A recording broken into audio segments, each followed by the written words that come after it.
right, the recording started. So welcome to another solo session. How are you doing today, the Blizzle? Great. I had a whole bunch of craziness go on during the week, but that's all done and taken care of. So I am here. I'm ready. All right.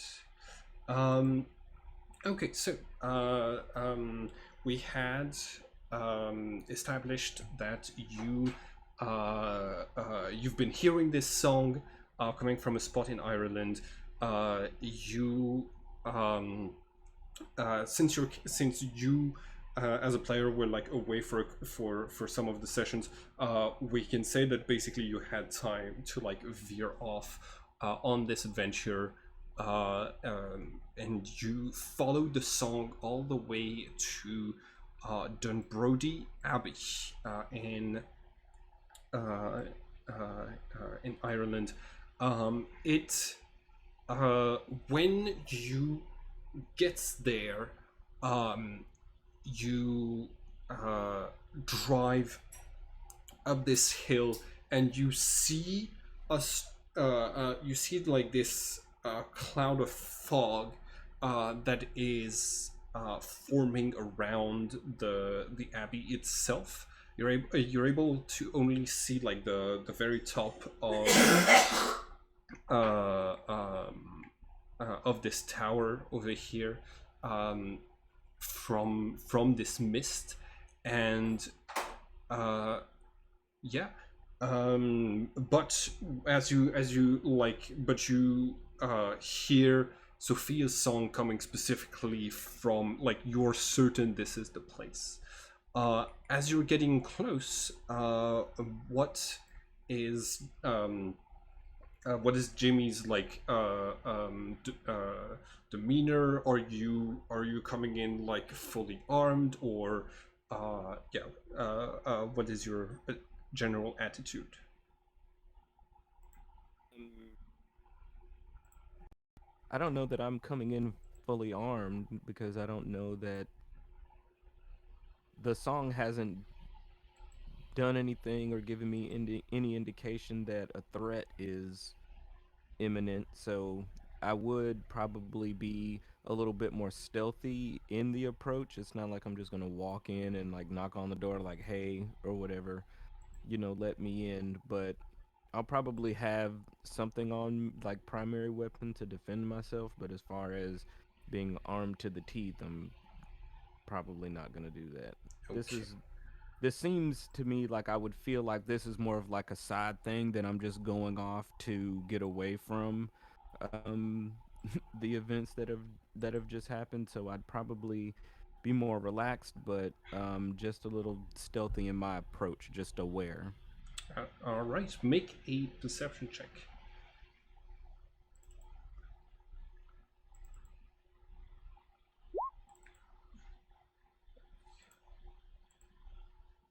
11.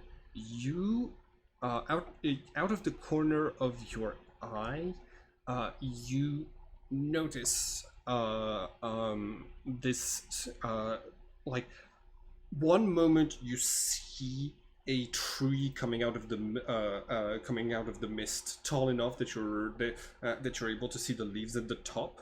You move your head for 1 second, you look again, and it looks like the tree is not in the same spot as it was a second ago. Um, Make an Arcana check for me real quick.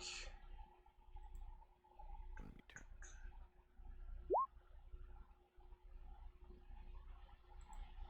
How much did you get? 8. Okay. 8. That's this does not necessarily remind you of a specific thing. Um, all right. As you're getting closer, you you reach one of the walls of the abbey. The fog here is thick. You were not able to see further than like 10 feet ahead of yourself. You follow the wall all the way to a door. Do you want to head inside, or Is that the only direction that I have? Is there no? I guess from this, there's like a moat here in front, so I guess the only thing I can do is um attempt to cross over inside. mm-hmm. All right. So yeah, I will. Uh, cool. Um, you you enter like you pass through this arch and make an intelligence saving throw for me, please. Oh, intelligence.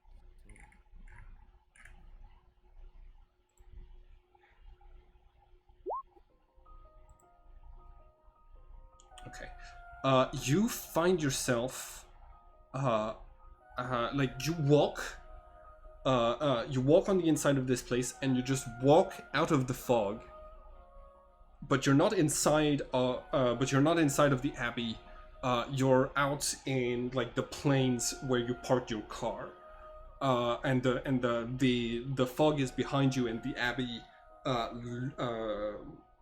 like you were heading straight there, but now you're out of the fog in a different spot than where you were planning to go.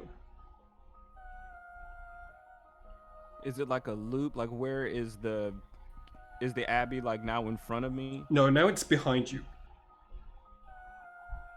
The whole abbey? So I like passed through it almost. It's still inside of the fog, but you see the tower, like the tower above the fog, and it's yeah. Okay, so are there any ways to go in from this backside, or do I have to like walk around back around to the front to? There should be a way to go through the backside. You see another like uh, um, bridge that is not inside of the fog itself, where you could pass behind it. You could try to go from the back. All right. But I don't see any people. There's no one. You haven't seen a soul right now. Okay, You and that moved is on the inside. and the what? The tree that I thought that moved, that's on the inside of the Yes. abbey. Yes. Okay. Yeah, I'll turn around and try again. Okay. Through the front door again. Or the back. I guess I'm on the back side now. Or Okay. Cool. So yeah, you head towards the back. Here, there's like a forest, and so you have more things to keep. Like you have more things that are close to you in the fog that you're able to identify. Make another intelligence saving throw for me. Oh, come on. Oh, All right. I thought it was something else. You find you're sure that you're supposed to arrive at the abbey. Instead, you arrive in front of this curated hedge wall, like the wall of a like labyrinth that is we're gonna say like 15 feet in height. And you see an entrance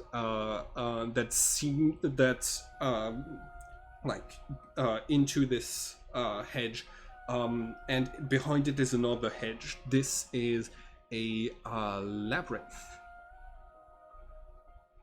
Okay. Um. Hang on, I need to just check something really quick.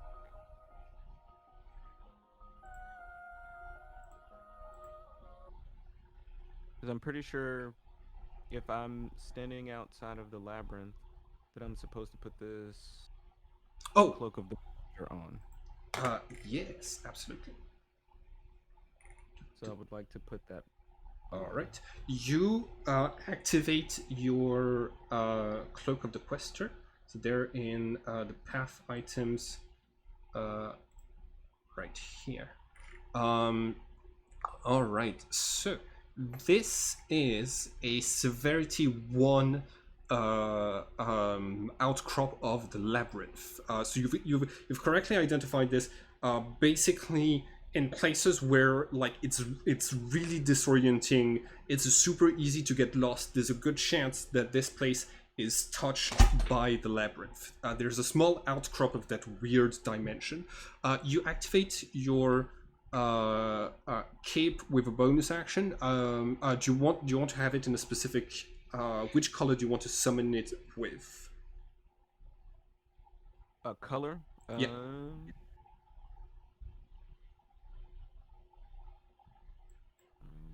Let's do. I think like the spells you have the most of, you said are illusion and I think enchantment, if I remember correctly. Yeah, let's do whatever that is. Yeah, Uh, let's do illusion. So let's do rainbow. Okay, cool. You call upon the Cape of the Quester. It appears, and you see this strange thing happening with the mist around you, where it starts to like congregate as if it's been vacuumed into your cape, and it changes the color of your cape. It forms this this misty, like complex pattern of a maze with different walls on your cape. It feels the pattern completely, and it activates your mist of disorientation power. You can now use one of the spell slots stored in your cape to cast Misty Step at second level as a bonus action. So this the mists of this place completely become infused in your cape, and you're now able to call upon those to teleport. I think it's like 30 feet. You As this happens, the fog kind of clears a little bit, and you can actually see the roof of the abbey on the other side of the maze that you're on right now. Okay. So, um, I guess the only thing for me to do is go inside. Okay. The is in. So now the abbey is on the other side of this maze. Yes, that's correct. It is no longer behind me. So I guess, yeah, let's go in. I guess. Okay. Um, you you start to head inside. You see every now and then there's a bust. There are basically like small columns with marble busts or decorative art, art objects like an ancient Greek vase and things like this. It feels like you're half walking into like an exhibition, and half just like wandering around. Um, Let me see. Okay, so finding your way through an outcrop of the first degree. Okay. You see. Oh, make a perception check. And tell me what you get because I'm on a different page. 24. 24, excellent. You see something moving out of the corner of your eye like this. There's something else in this maze with you. Just like as you pass one of the hedges, you see this large thing passing. You only catch like a glimpse of it. Do you go in that direction or away from it? I would like to go in that direction, but I want to cast invisibility on myself first. Okay, cool. You use a spell slot. You see that your spell slot goes directly into your cape because it's illusion. And by the way, that also means that you can. You should write down that you have the spell slot level stored in there somewhere because you can use these for misty steps and other things. All right. You turn yourself invisible. You follow this thing. You arrive at a dead end, but on in this dead end is a large painting called the Brown Bull of Cooley. This is what it looks like. The Minotaur figure in the center of it is like human sized and about the size of the thing that you spotted out of the corner of your eye. Okay. Um, and that's the only thing in this space. Yeah, that's like it's a dead end with just this like large painting. You see that it's like protected by glass against the elements, so that if it starts raining here, the painting won't be like ruined. Okay. But that the thing that I saw is not over here. Yeah, no, it's Or, it's or is what I saw out of the corner of my eye the painting, or was it actually something moving, or am I not sure? you're sort of uncertain, but it was like human sized and vaguely the same color as the Minotaur that's on the painting. Okay. Well, I will. If there's nothing else in this section, or do I have to do a perception check to see, or is it? Can I tell that it's empty? Make a perception check. Go ahead.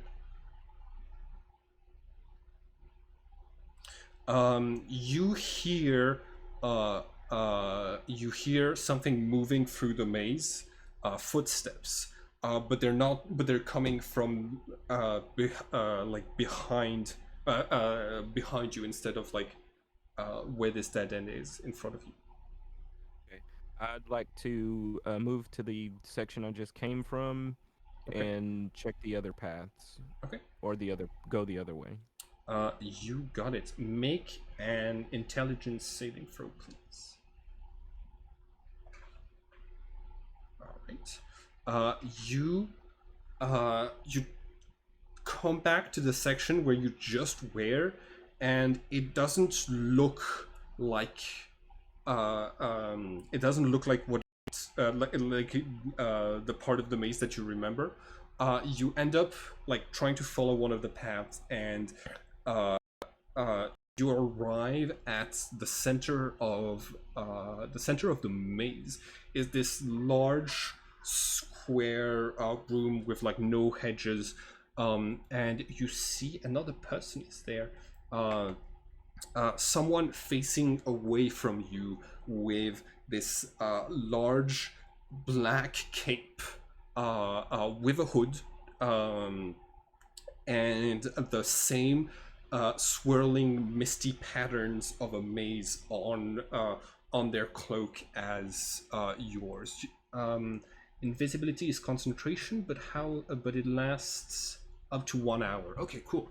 So yeah, you're still invisible. There's this person who is like moving around in a circle in the center of this space. Are there any ways out of this space? There's four different doors into the hedge that are like just holes that lead back towards the not the center of the maze. And I move around in front of him Okay. to s- to just to see if I can see his face or her Uh-huh. face. Yeah, absolutely. This is what she looks like. I need you to roll stealth. You have advantage because uh, you're invisible, but I just need you to pass her passive perception. Ooh, yeah. She does not spot that you're here. You see that she's focused on doing something every now and then. Like she's walking around this spot, but never walking into it, and you see that every now and then she tries to cast her cape over the spot that is like at the center of this place, and like every time a little bit of wind pushes it back. So she's going to the center of the labyrinth in this room, and she's trying to cast a spell from her cape. Yeah, it would appear so. Oh man, that means she knows about this cape. She might can teach me. Does she seem hostile at all? Can I tell that at all? She has like she's not aware of your presence at all, so you can't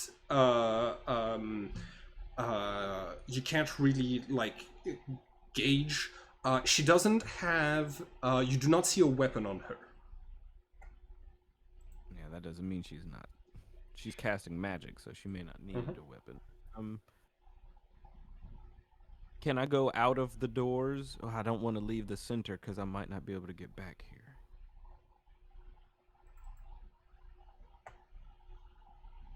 Okay, I want to walk out of her line of sight Okay. where she can't see me Mm-hmm. and take off the invisibility. I don't want to scare her. Like I don't want to like be in front of her and then just appear in front of her. Yeah, that makes sense. Are the doors closed? No, they're basically just like four like holes through the hedge. Right now, you're basically in like a square. She's in a square of the hedge, and there's like four entrances to the rest of the labyrinth. One of which is like the passage you're coming through. Okay. So if I want to leave this room, I have to go through a portal. There's no way I can like safely call out to her from like around a corner or something like that. Oh If no, I want to leave, there is this there isn't like a portal. At no point do you feel like you're like passing into a different dimension or anything. This is still just like the hedge maze of this okay. place. Does that make sense? Yes. Cool. I'd like to then I want to like kind of l- from a safe distance back away from her Mm-hmm. like out like help, Okay. I'm lost. You call for help. You see that she turns in the direction that you called. She looks back at what she's doing, decides to like interrupt it, and you see that she starts to take steps back. Uh, um, and walk progressively away from the center of the labyrinth, like walking back around that spot where she was walking around, but like taking steps backwards until she's like turned around it twice, and then she turns towards where you are and says, "Over here! Are you lost?" Yeah, and then I come around the corner like, "Oh my god, I'm so glad to see another person." Okay.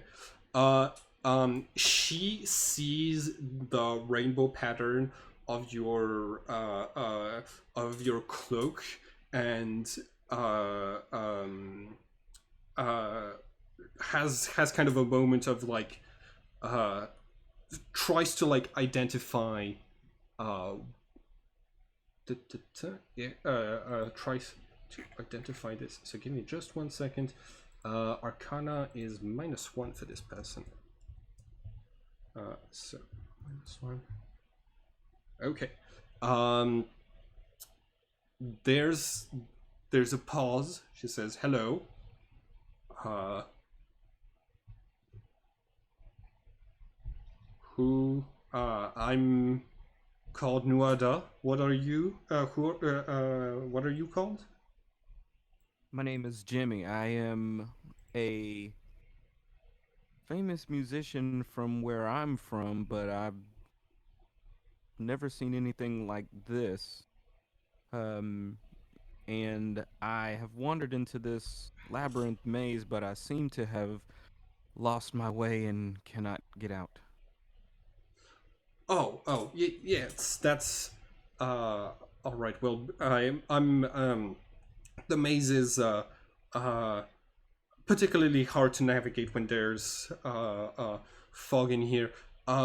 It should pass in uh, a moment. I see you That have a that cape. cape, yes. Yes, I was just noticing yours as well. I see you have a cape similar to mine. Can you tell me anything about this or what's going on with the capes? Make a persuasion check. Okay, 10. Um, how about you? You tell me where you got yours first. Well, I got well, hmm. You hear the voice of Sophia coming Y- from the center of this like room that you're in. Yeah, that is what I was going to say. Like it was somewhat gifted to me by Sophia. Oh, gosh, I just shouldn't. Okay, well, I'm gonna say the name because Okay. maybe that's she'll trust that I am on the same page as Sophia. her.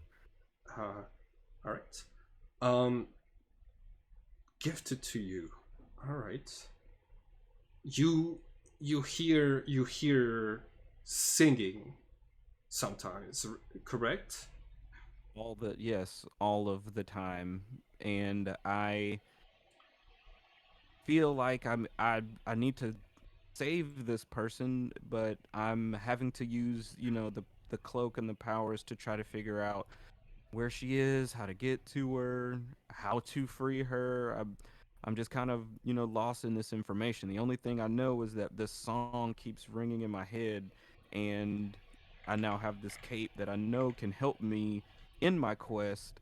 I'm just, you know, kind of trying to figure out what I can or need to do to help Sophia. You have come to us at an excellent time.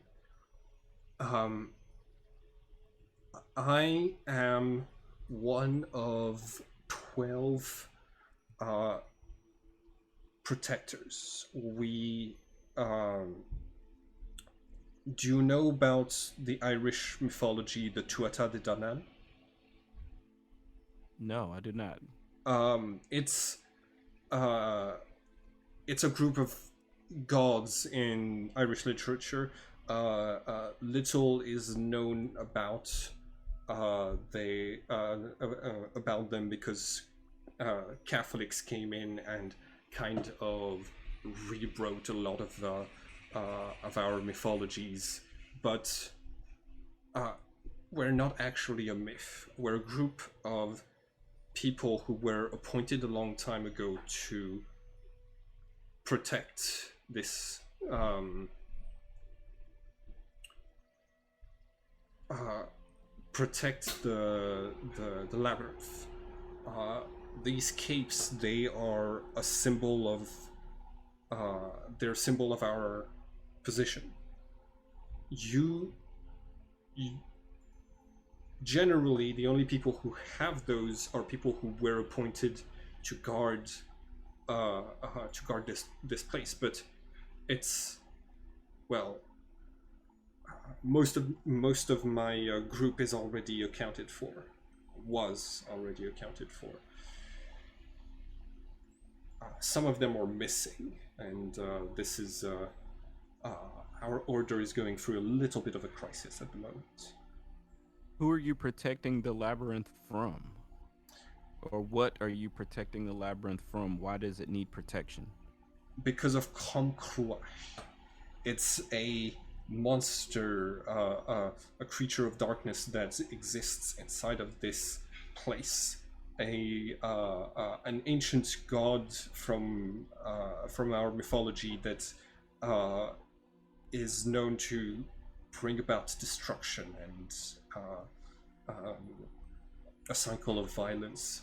We know that there is that there are other things in there, like the voice that you heard. That is the voice. We call her. Just 1 second. Check.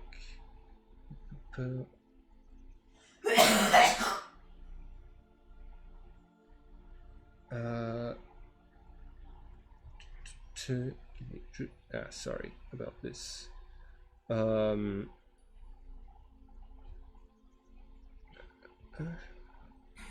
There we go. Yeah, they're called the Tuatha. We call ourselves the Tuatha de Danann. And oh god. I'm gonna need a second to find what's the name is that they give to Sophia, but they basically they call her a different name, something that has more to do with like the Irish mythology than okay. Gardien du même titre, gardien des valeurs relatifs.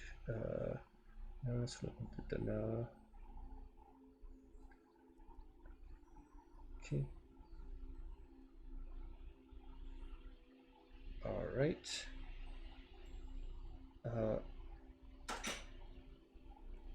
Yeah. That's. But Kromkrua cannot ever be allowed to leave the place that it is in, which is why we find places like this, outcrops, and we close them. Close them. Yes.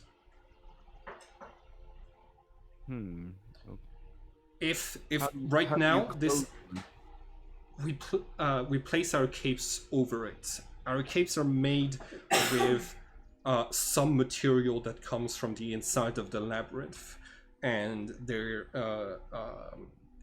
and so when the labyrinth leaks out, we're able to use our capes to absorb the patterns of the labyrinth and absorb its influence. If this place were to stay, if this outcrop were to stay open, eventually it would grow larger and larger. More people would get lost in here, and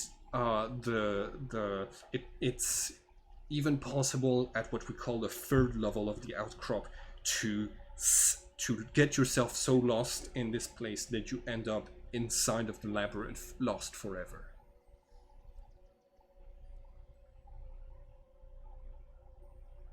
Okay. Do you So want? is that what you were right here trying to close this Yes. outcrop? Yes, absolutely. Do you want to see how it's done?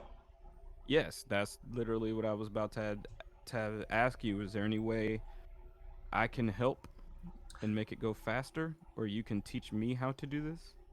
Yes, the process will be faster if we work together. You have to perceive. It will be much easier for you because you can hear the voice. You have to.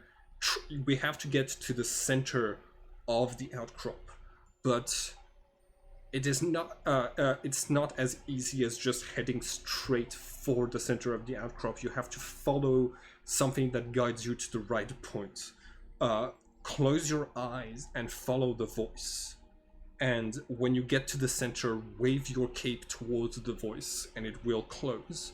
I can't hear it, but you can. So this will be easier for you. Okay, so I would like to do that. I would like to close my eyes and follow the Okay. direction of. Make a perception check.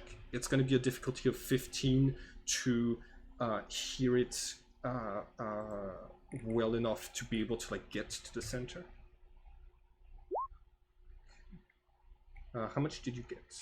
16. 16, excellent. You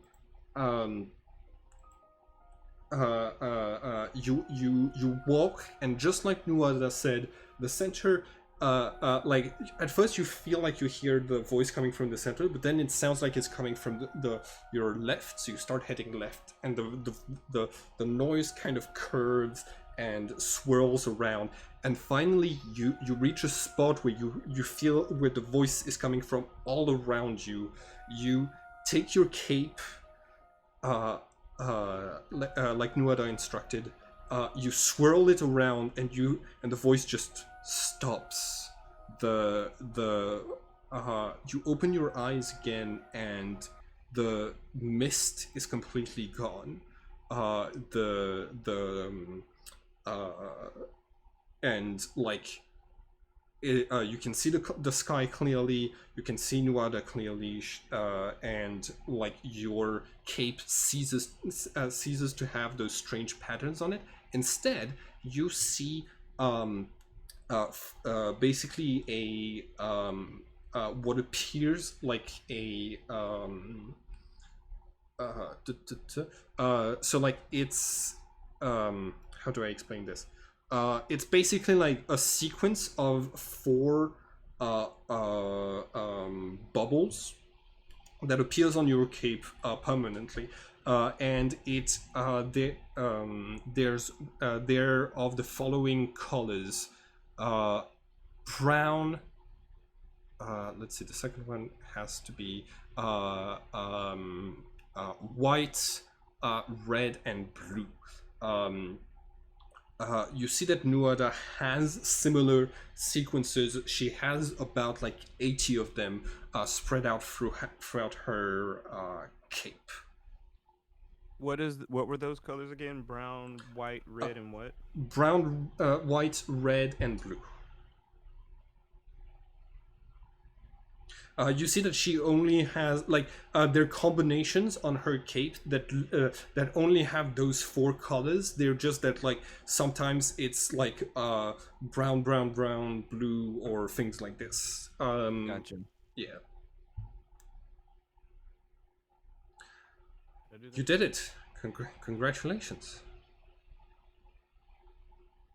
Is there a way like I can do an insight check on her to see if she's actually like trying to help, or if she's having me close these so that Sophia will be trapped inside?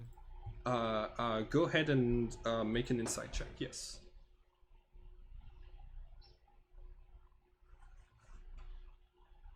22. Okay. So you're right that this person is like focused. Like this person seems to view her duty as keeping the entrances to the labyrinth closed. That does kind of get in your way if since your goal is to free Sophia, but the like but right now she doesn't seem to be like she's being friendly, and you can see that she has like the signs on her own cape that she should be able to close these. She just trying to like she's just trying to like get on the same page with you at the moment. I see that Kalki is joining us. Hi, Kalki. Hello. All right. So, if you're okay with this, Jimmy, this scenario could has a very strong chance of Kalki getting involved, because Kalki, do you remember the recurring symbol that you've been seeing that we mentioned during the last game? Yes, Okay. I do. Sorry. This recurring symbol, you follow it, like you started to research it, and you found basically that it's a hedge pattern that is used in only two places in Ireland, one of which is Dunbrody Abbey. You've made your way to this place, you are like you're walking around in a maze that is like full of mist, and all of a sudden the mist disappears, and you just come into this room where you see Jimmy and one other person, uh, uh, this lady.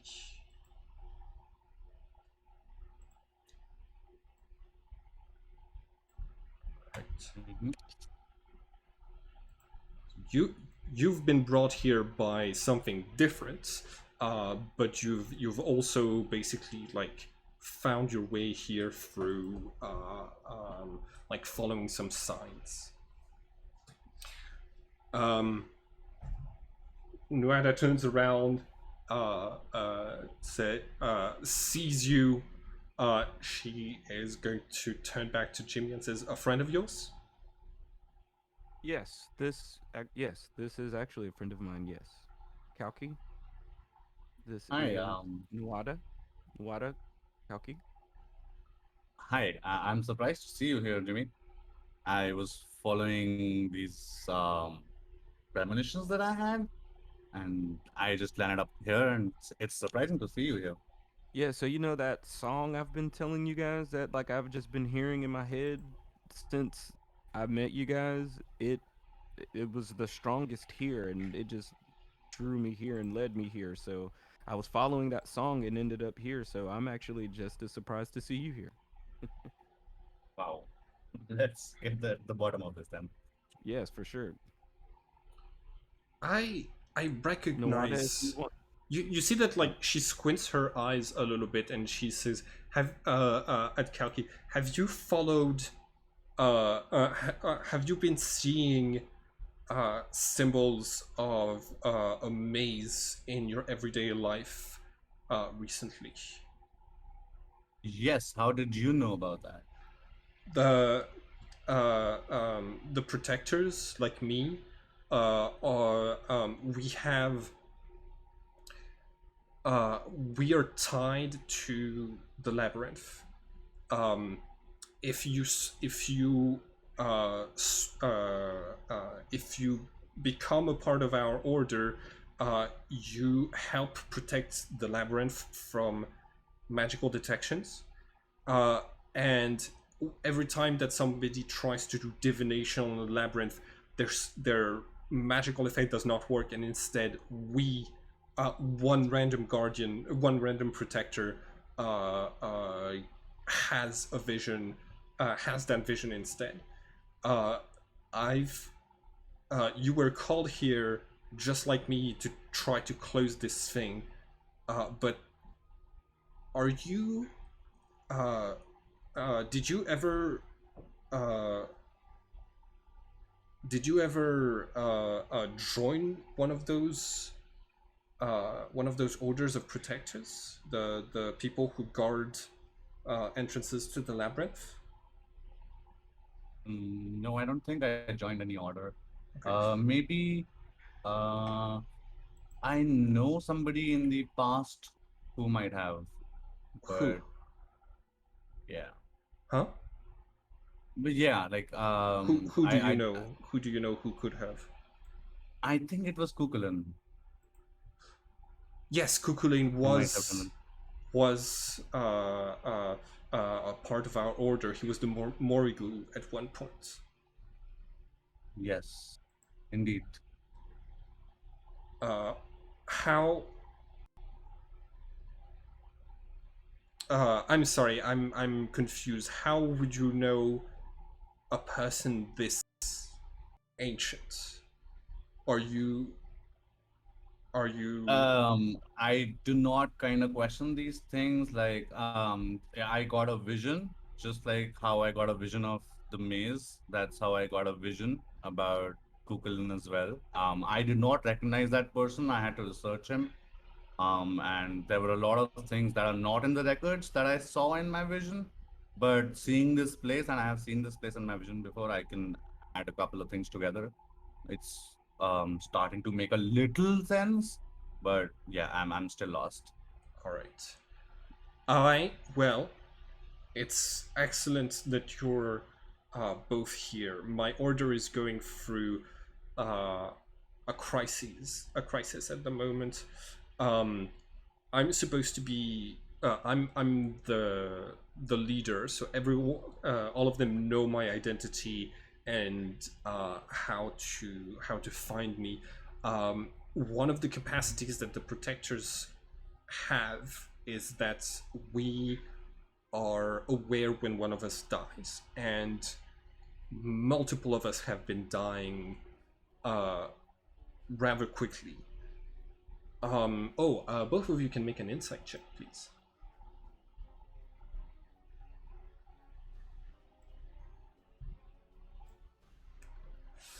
Kalki, you see that this person uh, um, not only looks about 30, she, like, you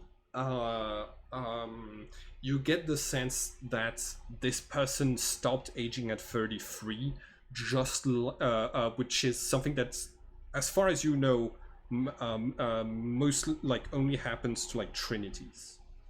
Basically, just like you stopped aging at 33, and Jimmy and the others. But how would we know that she's actually older than 33? Um, that you don't like all you know, like specifically this person. I'm just gonna say she's either 33 or older, but she looks like no older than 33. Is what I meant to Got it. say. Um, Got it. okay. Um, t- t- t- uh, I um I fear that I've tried to reach out to some of the members that are still alive, and they have disappeared. They're I don't know where they are, and I can't.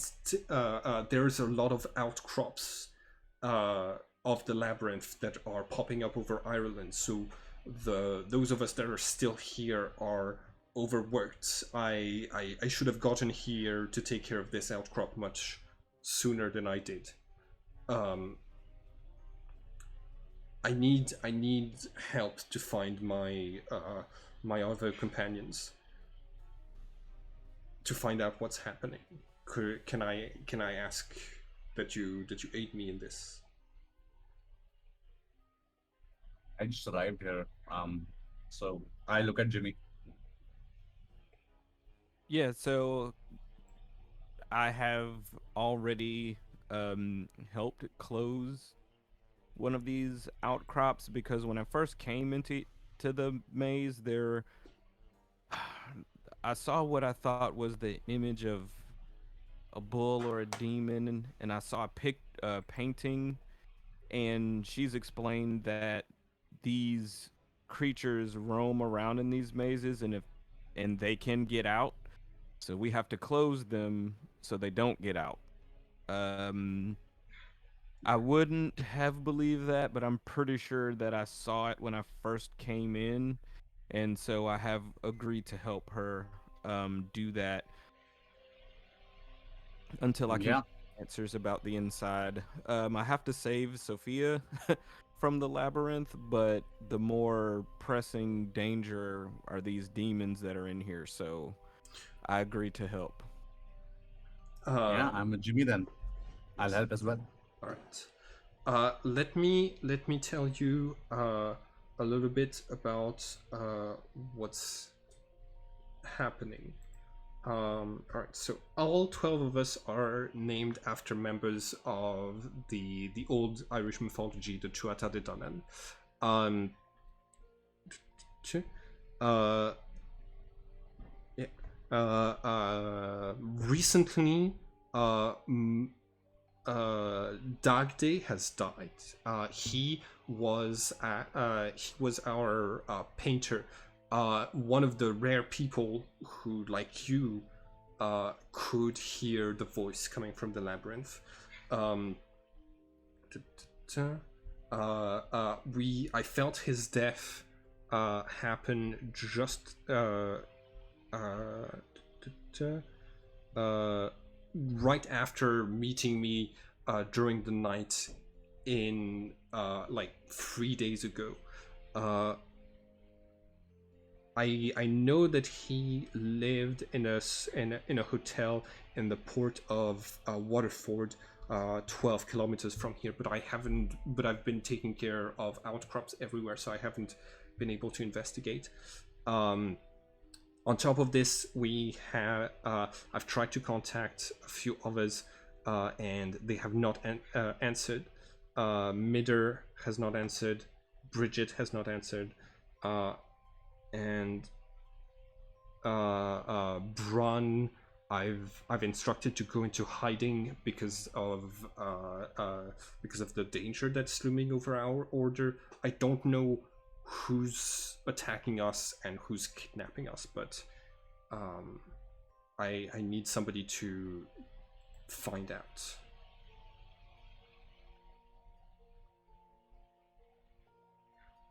Okay. Sure. All right. She she writes down the name of the hotel uh, the city of the port of Waterford, like so that you can and she says, if you find out what happened to that day, how he died, then that will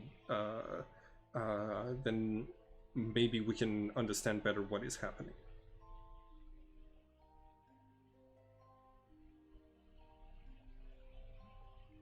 Yeah. So tell us how what we can do for that. How we can aid you We do that. in what? Um, she hands you this piece of paper and says you can go there. That's the last place I saw that day. Let's go then. So I have a question that um kind of relates to what happened before Kalki got here. So I'm reading the Sophia thing, and it says the Song of Sophia. Once there, it takes you to a place. Once there, you may sing a song for the Gemini to hear. Do I Oh have to yeah. do that before the outcrop is closed, or does that matter at all? Technically, yes. The outcrop is still you're still in the process of like closing it being absorbed in your cape. If you want to sing and communicate stuff to Sophia, you can do that now, but your window is closing. Then yes, I would like to do that now. Okay. What? Uh, uh, um. All right. What do you communicate? It's more like a question. I want her to know that I have the cape and I understand what to do. Okay. But any information she could send to me about how to help her and get her out of there All right. uh, would be appreciated since we now have this form of communication. Cool. Do you give your name? Oh, yes. Okay. Cool. So, Jimmy's message. Uh, I have the cape. Okay. You.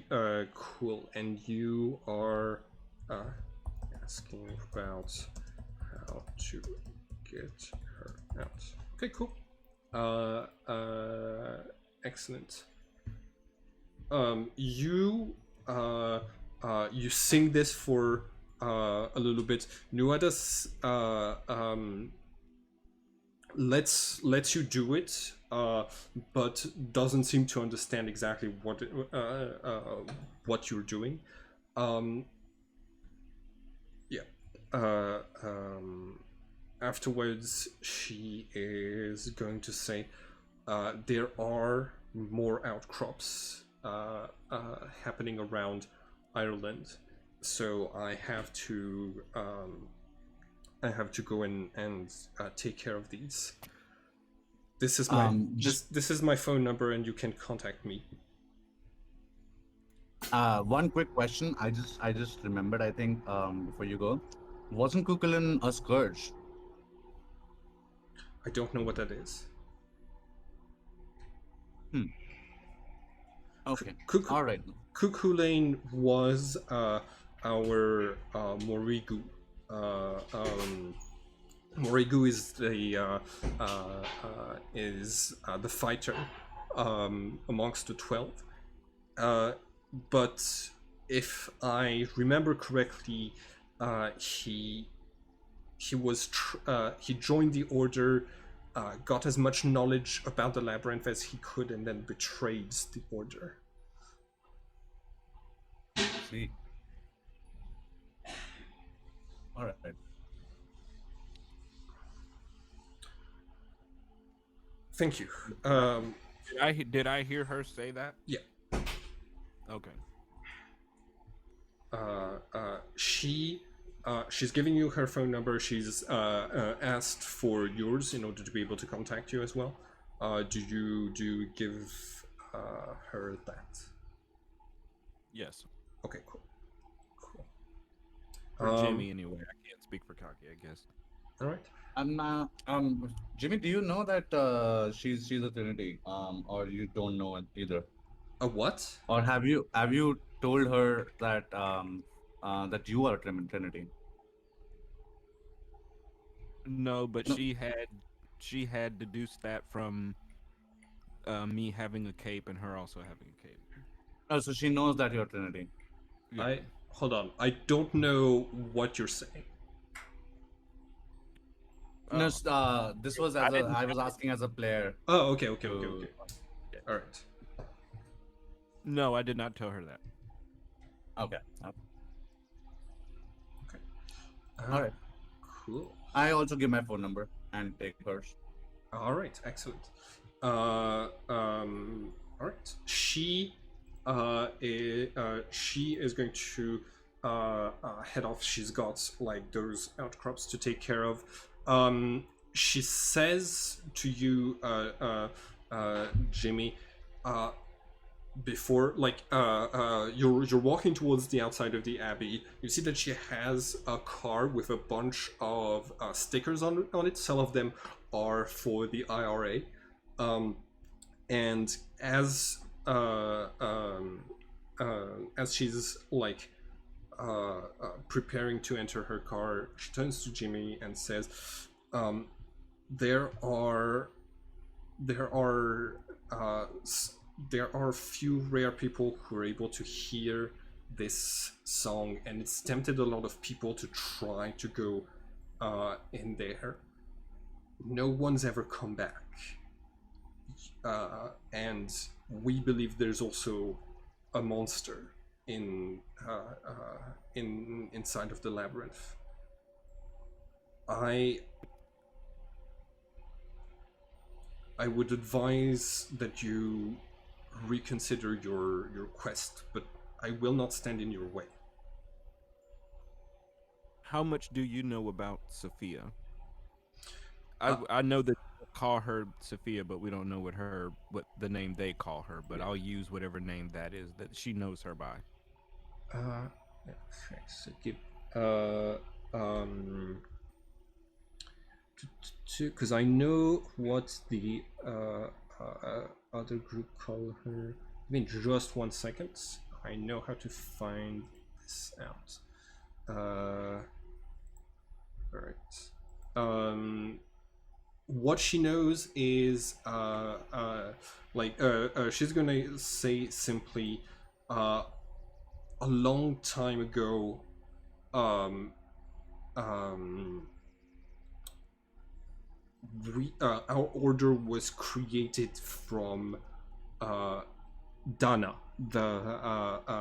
an ancient goddess that is gone. Dana told us that the that we must protect this place, that we must protect Ireland because it's more prone to outcrops, and explained that if we failed, we might unleash terrible things upon the world. We've been given blessings, stronger skills, and the ability to sense when the other protectors die, and an extended lifetime in exchange for this service, and also uh, we get all of the prophetic visions that people have about the labyrinth. Um, but So are even with those powers, we some of the people who've tried to go in there have not returned.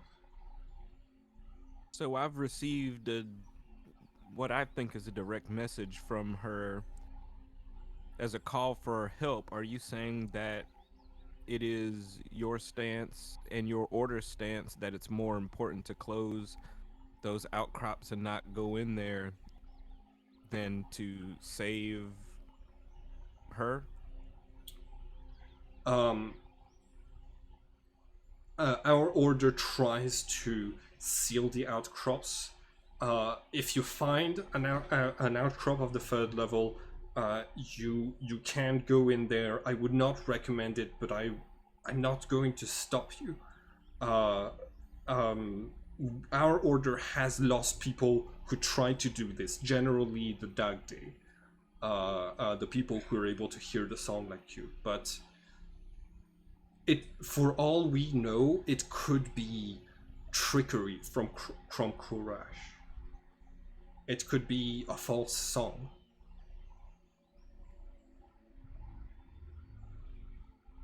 Hmm.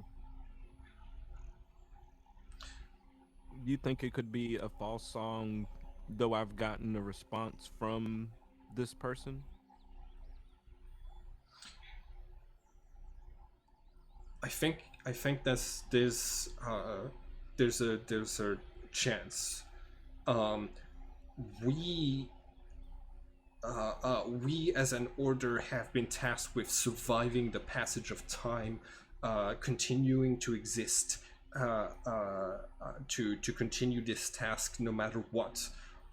We've usually secrecy is our strongest protection, but right now someone has learned of our existence and is kidnapping and killing some of us one by one. So this secrecy no longer protects us like it should.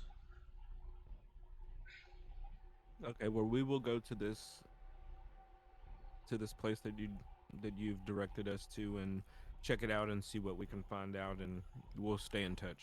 All right. I will say this: the more outcrops you close, the more patterns of the labyrinth you will have on your cape. Those patterns can help you with your task. Um, the own the more patterns that you have, the easier it is to close the outcrops and to deal with things that come from the labyrinth in general. So, if you're going to go in there, you might want to prepare first. And closing those outcrops will help you prepare. Understood. Can I, and before we walk away, can I notice how many sets of patterns she has on her cape? Yep, go ahead. Make an intelligence roll. Can I help or make a roll as well? You can make your own roll. 5.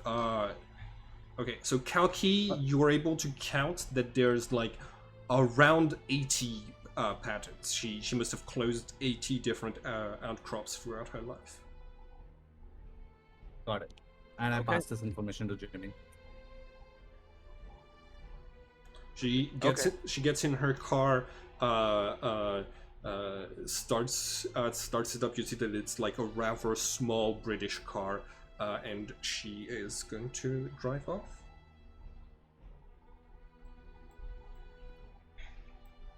Okay, looks like we have a destination. Cool. Yes. Before we go, Uh huh. where are we in location, like in relation to the Abbey? Right now you're like you've crossed the bridge, and you are outside of the abbey. The fog has completely lifted, and you're able to see the whole thing kind of clearly now. Because unless, I guess, as as a player, not a character. Unless it doesn't matter, Kalki wasn't able to explore this abbey, so I don't know if there's anything pertaining to his story that he would need to see, and I don't want to leave without giving him the opportunity to do that. Okay.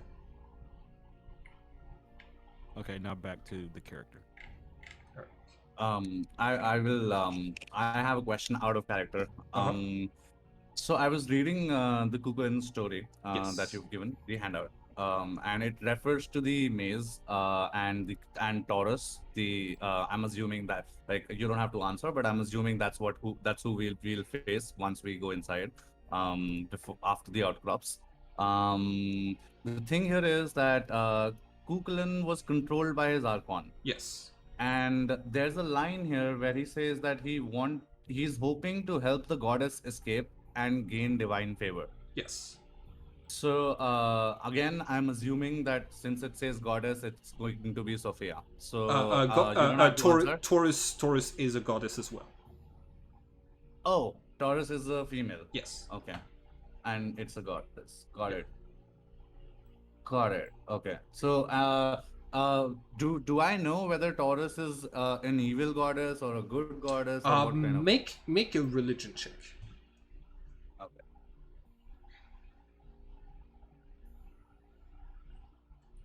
So you focus your memories as much as possible. You're going to remember like some of the stuff from Eden. Taurus was one of the most one of the goddesses who created the most stuff. She is credited with making like having a hand in a lot of like the natural world, trees, nature in general, things like this. The skills associated with her are endurance, that's like constitution saving throws, strength, and athletics. Generally, she is seen as a goddess of nature, and so depending on where your stance is compared to nature, that can she can act good or evil. You also have this awareness that she when do you remember the ecclesia, the religious eight? Yes. They seem to be able to channel her powers, because they when they summon when they use divine powers, they take the shape of a bull. You don't know if that means they have her blessing, or if they're just able to channel her energy somehow. But you know that some people are able to do that. Right. And is there can I figure out if there's any connection between Sophia and Taurus? Yes. So they're both gods from the Zodiac Pantheon. You remember them being somewhat friends. You don't you spend most of your past life as Cuckoo trying to figure out why Taurus was in the labyrinth and how you could help her out in order to gain divine favor. You don't remember succeeding. Right. So here's my confusion.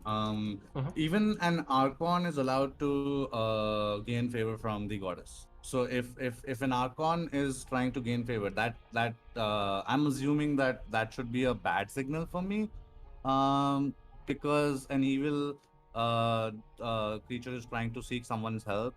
So I mean, do you understand what I'm trying to say here? Maybe I'm not able to. So yeah, I actually don't know how to form my question. I'm sorry. It's I'm okay. sorry. Let's move on, I guess. But you used to be Cuckoo Lane. You're reincarnated, and you, the human, are in control. Right now, your Archon, which is the entity that was in charge, is providing spell slots for your powers. So it is kind of under control, but it does mean that if somebody like were to try to do something similar today, they might gain divine favor. So what is happening right now here in Ireland could be a problem. You head into the town of Waterford.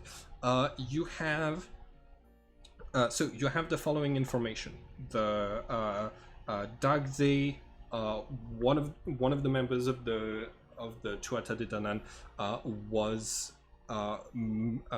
died here. He was a painter who roamed around. He had just visited Nuada during the night when he died a couple of days ago. He was in a hotel. Yeah. So, you arrive in a city of 45,000 people. Waterford is not a place where the death of an individual passes is unperceived. How do you want to go about doing your investigation?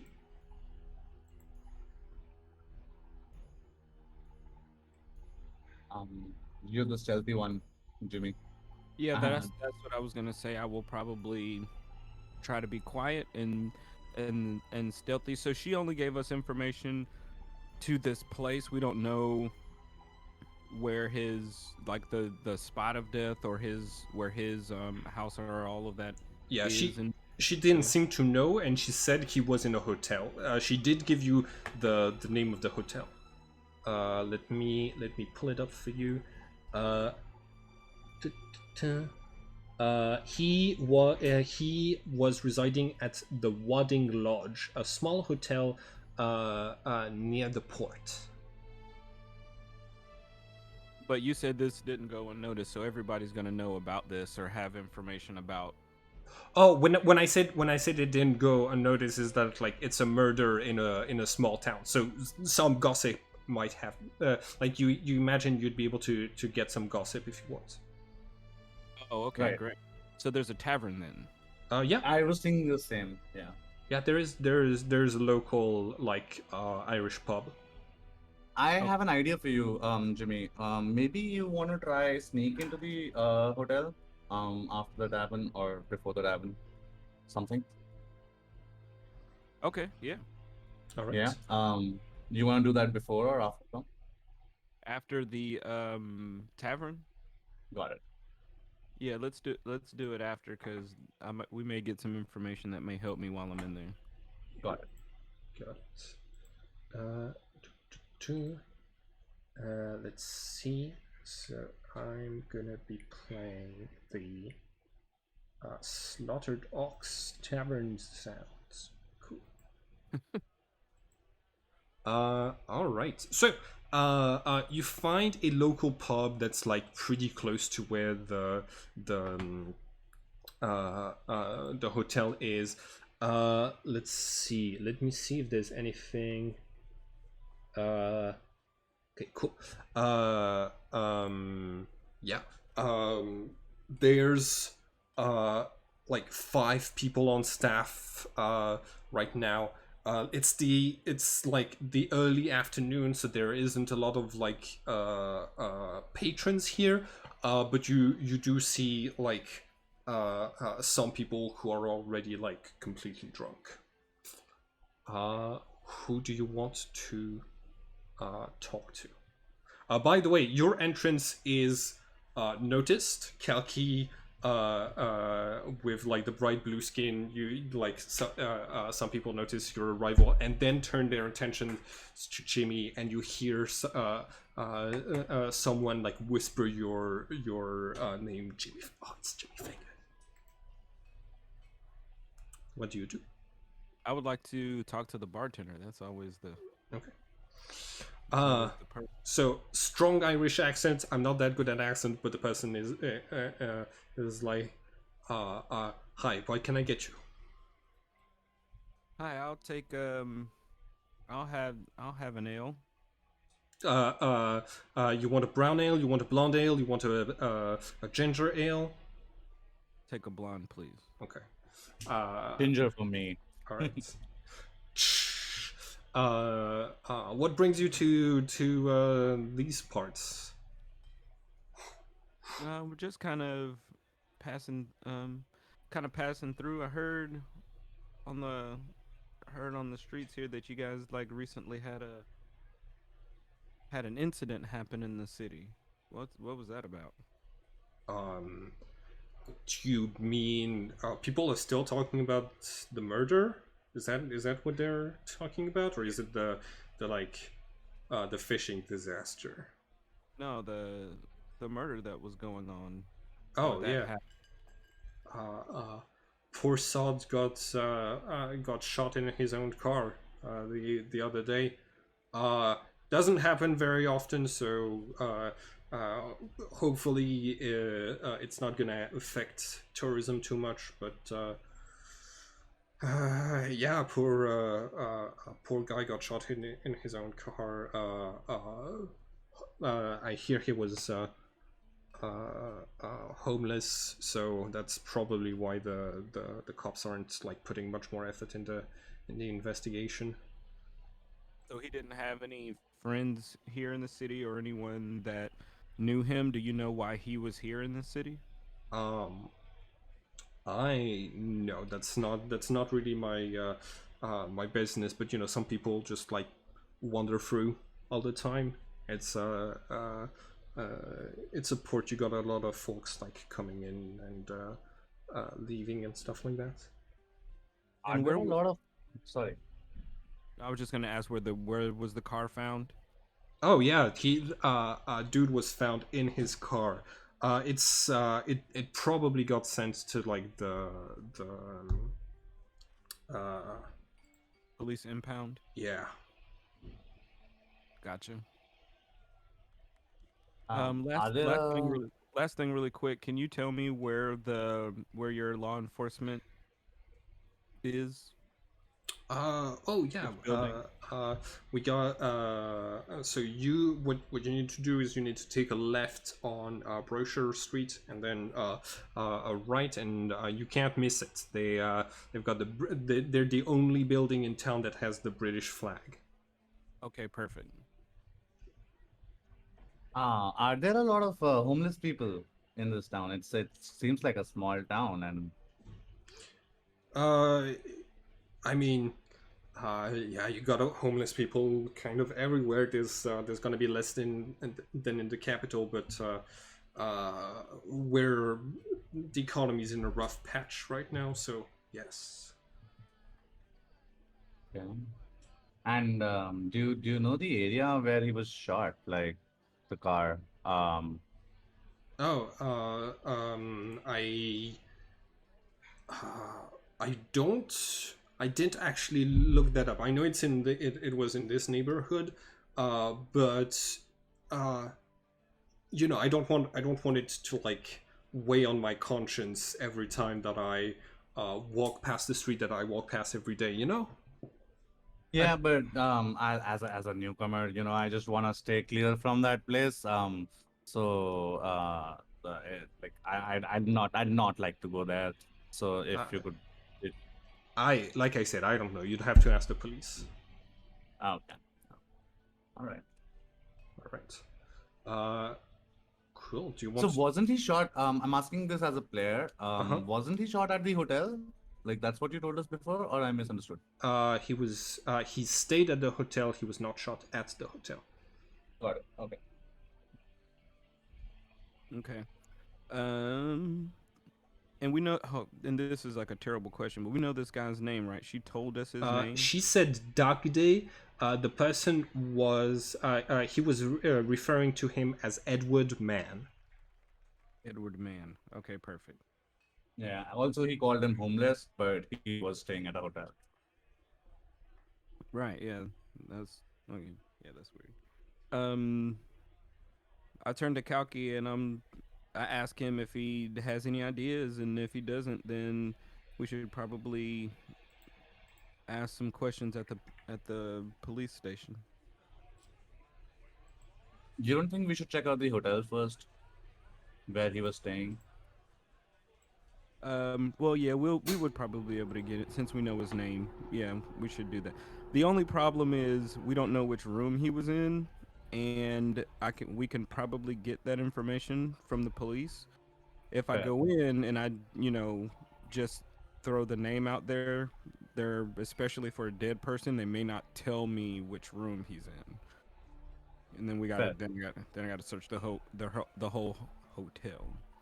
Um, or if we know where the car is, let's check the car first. Oh no, the car's in the impound, so I gotta go to the police. Yeah, it's gonna be helpful to get the police on our side. So I have an idea here. I'll Okay. follow you.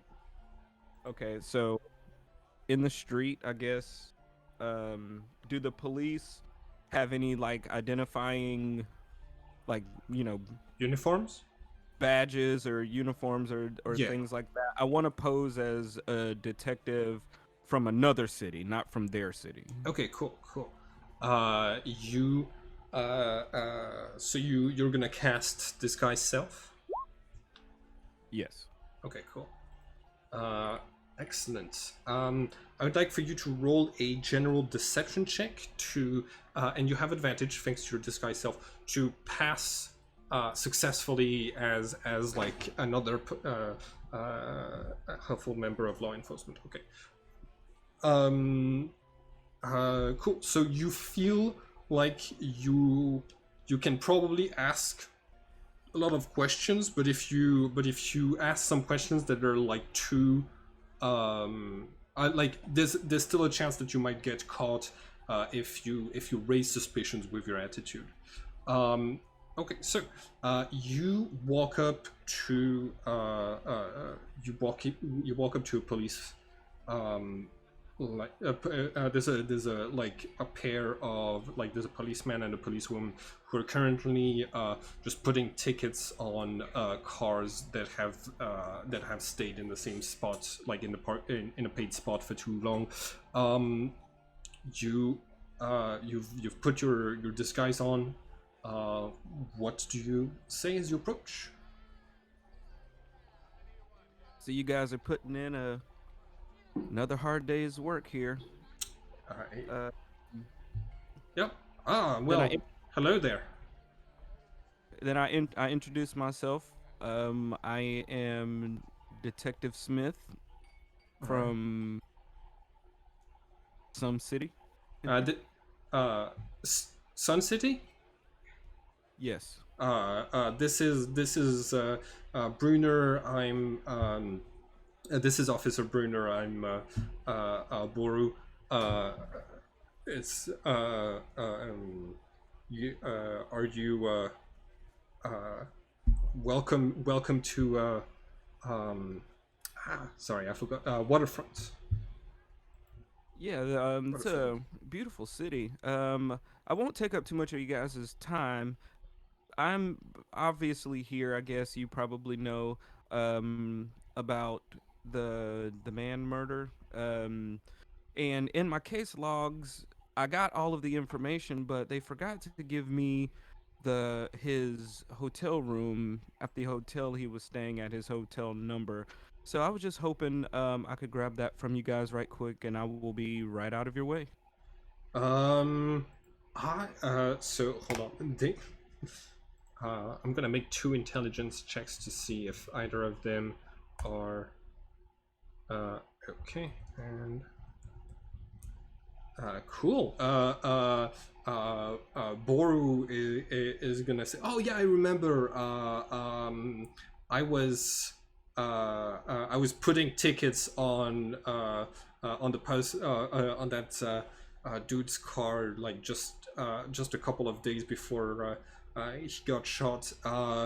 I Let's see. I don't know the room number, but I know that it's like the window right above the entrance of the hotel.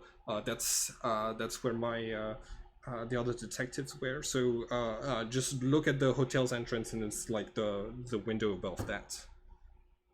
Oh, okay, great. You said you were putting tickets on his car. Which is it? Is it right? Is it out here? Oh yeah, it's the little green car over there. He points to it. It's not at the impound. Um, but, so it is an old Berlin car. Has a lot of like bumps. It's a green bottle color. Um, and it's still present.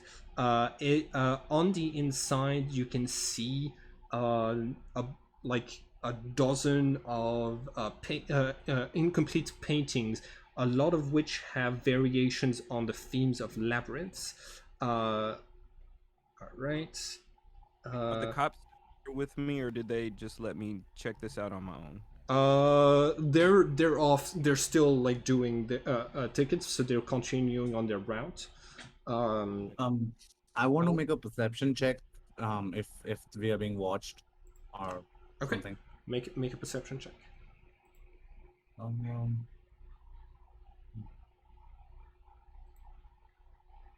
Uh, you are not being watched. Okay. Um, is the door locked? The car Uh, door locked? um, it. Let's see. Uh, it is. Let's see. So the. You see that the key thing got broken when the cops got like it got broken open, so it is still possible to like open it and access the inside. I just want to show these paintings to Kalki and see if anything, if he recognizes any, any of the symbols or paintings, symbols or characters from any of the sketches and drawings that he made. And I also mentioned to Kalki that I find it weird that this isn't like evidence, like they just left this in the car. I agree. However, the car is also still open and it's still not impounded. The policeman is saying, like gave us the address very easily. The whole thing is super fishy, and especially when the bartender, the way he lied to us, and he called him homeless, and he said that he was shot in his own car. So it was like the same person told us that a homeless person owns a car like that. It's the entire thing is fishy over here. Yeah, I agree. I think we need to kind of be a little bit more alert and maybe a little bit more stealthy in our approach. We have the information that I thought we might need to get from other people, so I'm definitely okay with being on full alert, kind of stealth mode from now on in this city. Because you're right, it's not sitting, it's not sitting right. Yeah. So do I recognize anything from the paintings? Do I make a roll? Uh, uh, Make a perception check. Investigation. Oh, okay. So if you get, ooh, excellent. Uh, all right. So, not only you're going to find this recurring symbol that you have been experiencing and that drew you to where you were. You're also going to spot some other um, recurring symbols. Uh, that is that are also like kind of maze shapes. How do I recognize the petroglyphs? So basically, like you see that they're present in multiple places in the paintings as like those like recurring Okay. symbols. Okay. So I How point out the recurring symbol to Jimmy and tell him that I have seen these. I've had visions of this particular symbol, and I also highlight the petroglyphs, how they're recurring within the paintings themselves.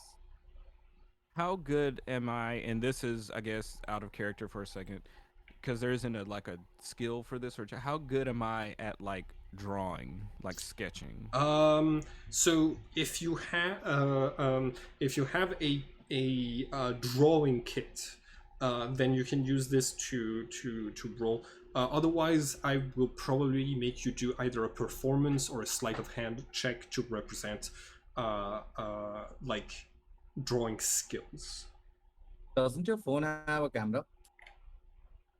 Yeah, or I was just gonna take these, just take these. It seems that no one seems to care about them. But yeah, I'd rather take a picture with my camera and leave it because I don't want to.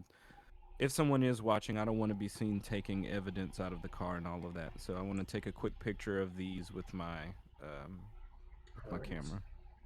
The you sim. you got it. All right. So yeah, And I'll put those back. you've got those strange symbols on your phone.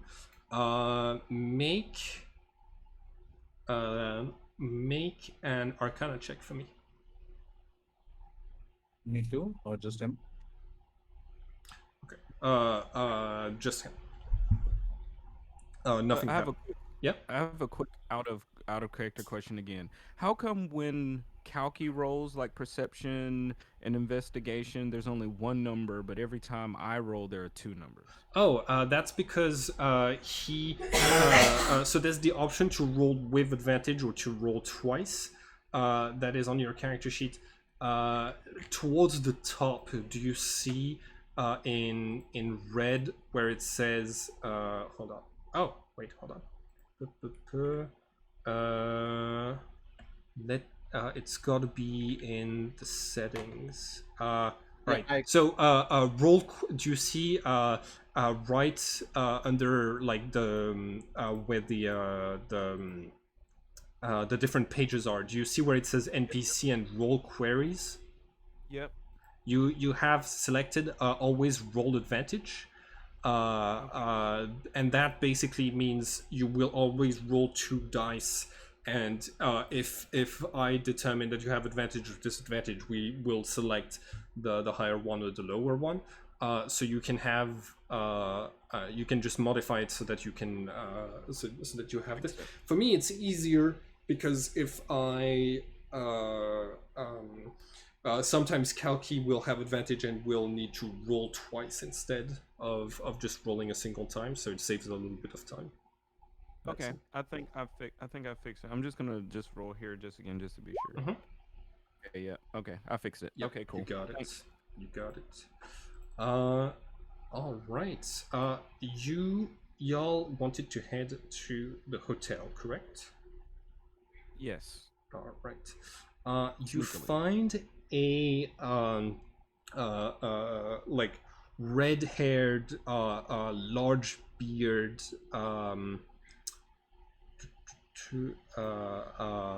like uh, hotel owner. When are you still dressed as a police person when you disguised as a police person when you arrive? I'm still Detective Smith. Okay, cool. But Uh, I yeah. all right. You see that the owner kind of stiffens when you arrive and says, "Afternoon, officers. Everything everything going well with the investigation?" Yes, we just have a couple of things that we need to check out. If you would be so kind as to escort us to Mr. Man's room. Yes. Follow me. Um, are you having everything going well? You're on your way to catch the murderer. Yeah, we're looking into it. There are a couple of things that we're looking for here, and we're hoping to find some Hmm. answers Hmm. in the room here. Right, right, right. Well, I gotta let you know the victim did not pay in advance, and the your department hasn't. Well, I know he had a wallet and everything, and that's been taken into evidence, but I still haven't been reimbursed for like the like 10 nights that he stayed here. Do we know if that's how this is how that process is going? what's the bill? What's 300. Uh, I'm gonna say quips. I don't know what. I'm what very. kind of Yeah, money they would use? yeah.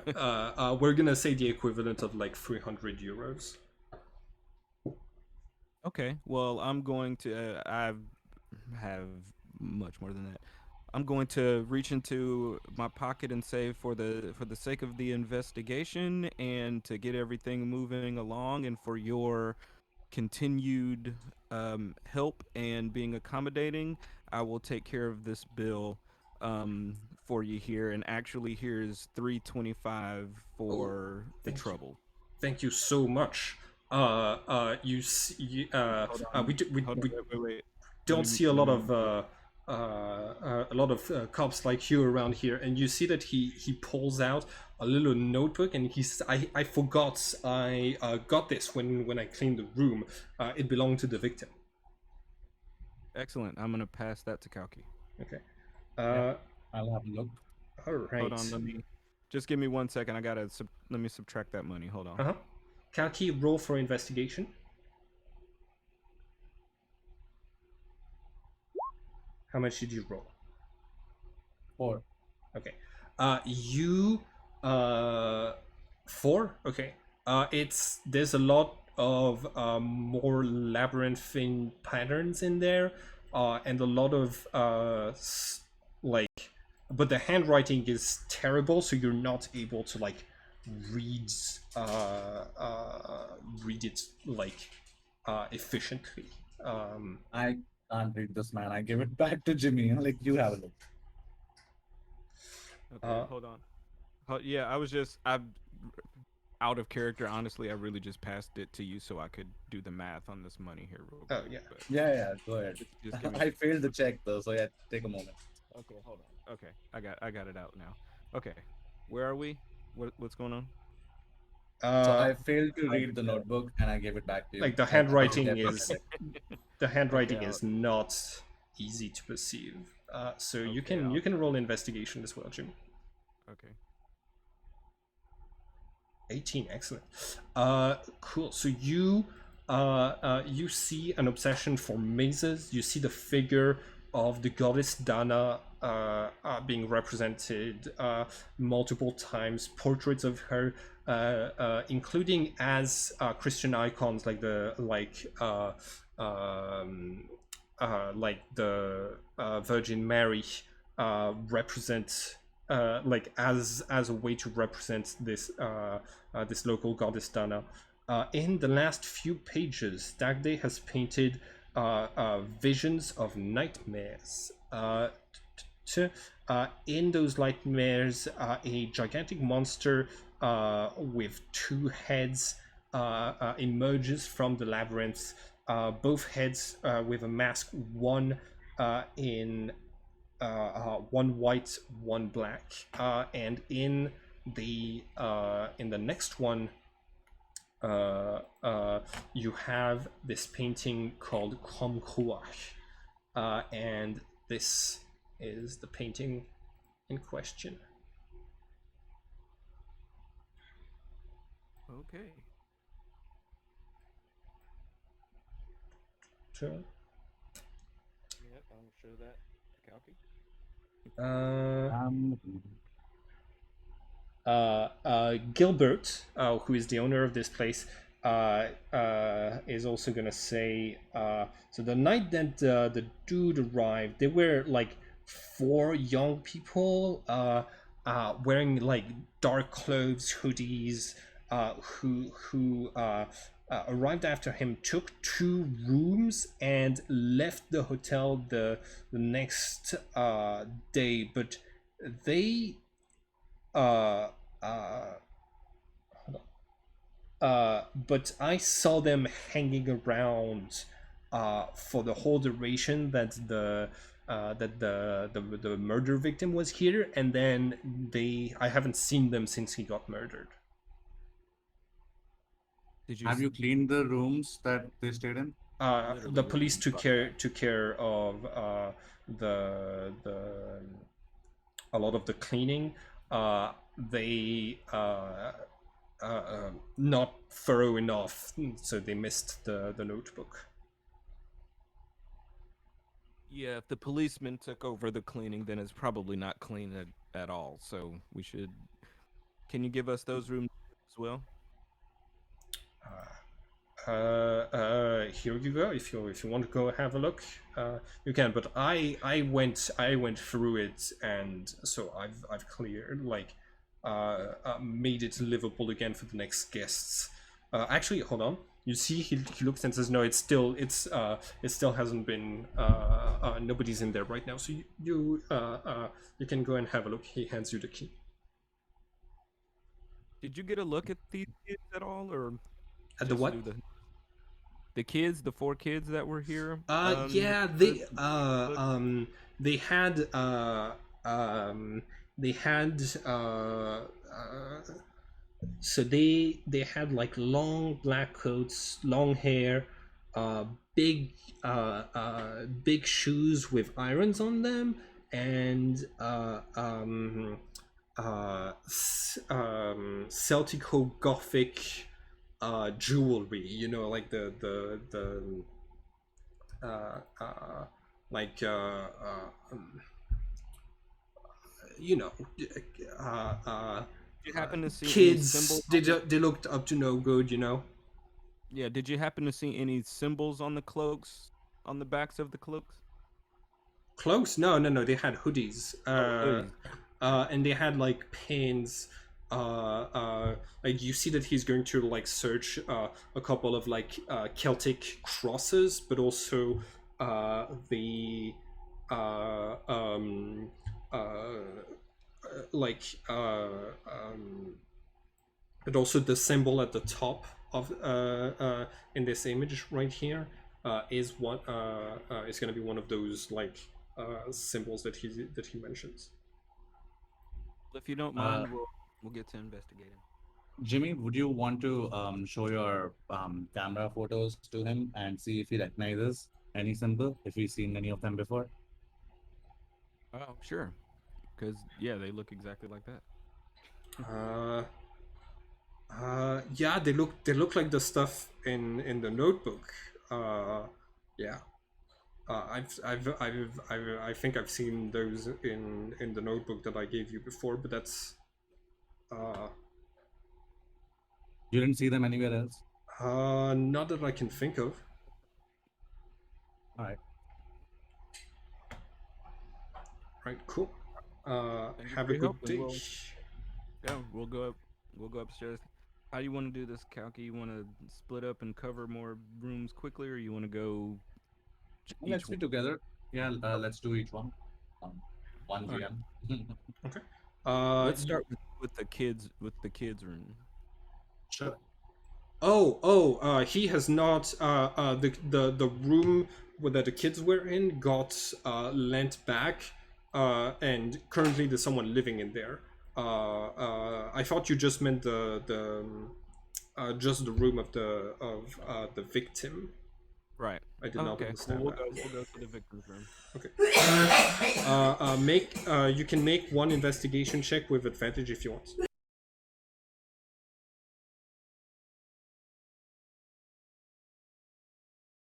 20. You look super thoroughly around. It seems this place has been cleared of all other hints that you could find.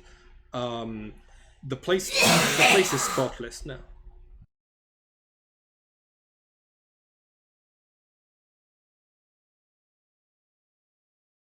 Could you please repeat that?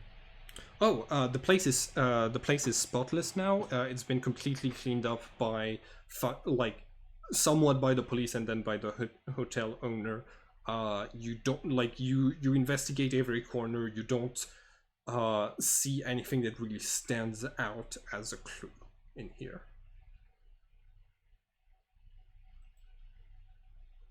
Okay, and this includes anything that would have caught our eye.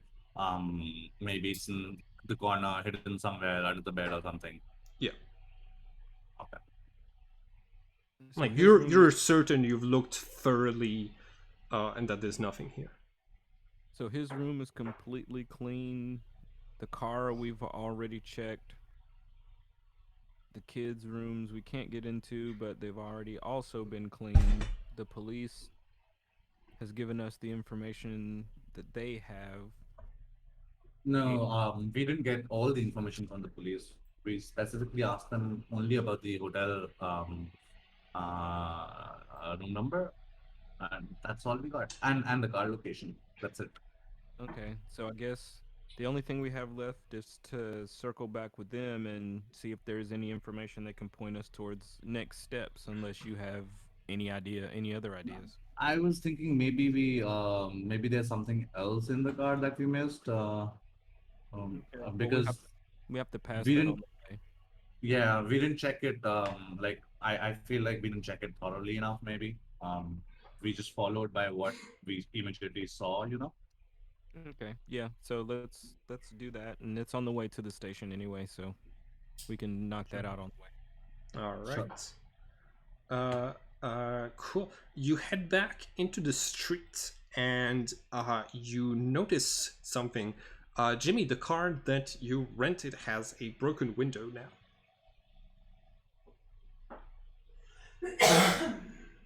Now I'm gonna have to pay the Um, security deposit I on it. look around for witnesses. Make a perception check.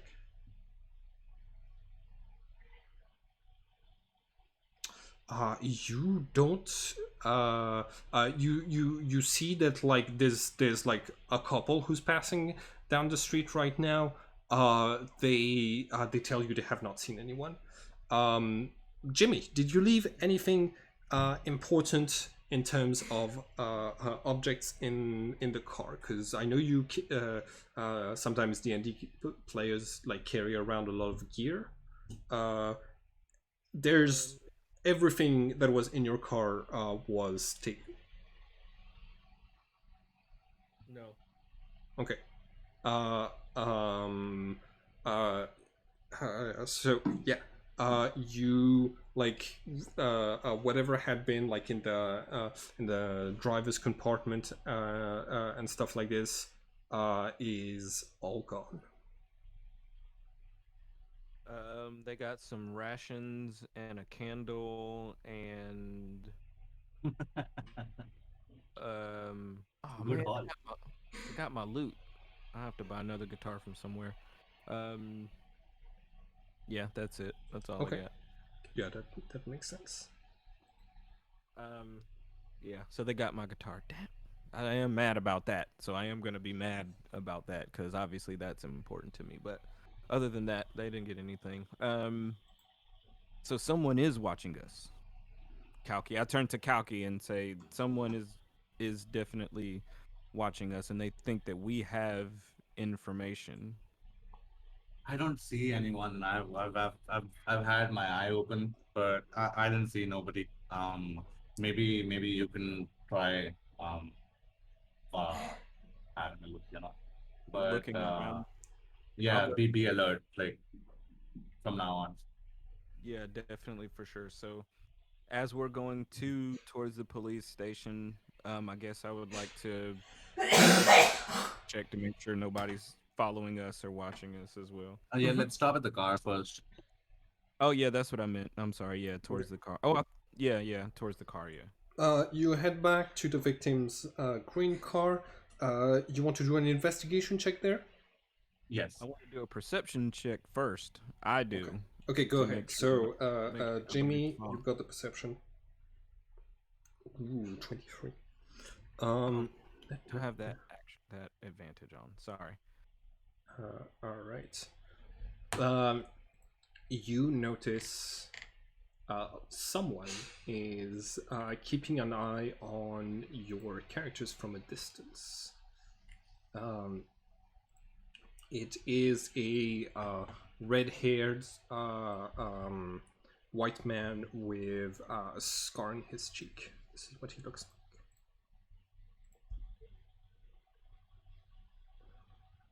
I want to like turn to Kalki without looking in that direction like. and just say like kind of like quietly to him like, "Hey, there's a guy down there watching us, not to alert the guy or for Okay. Kalki like to rush him, but like just make him aware that there is a guy watching us. Yeah. Yeah, I'm not comfortable with him. Like, I'm gonna try and convince you to let's go and talk to him. Okay, if you want to talk to him, sure, but I do want to investigate this car first. Okay. He's watching us, so he's not going anywhere. Okay. Make an investigation check. And I help him. Okay. So you have advantage. You can roll the second time. Okay.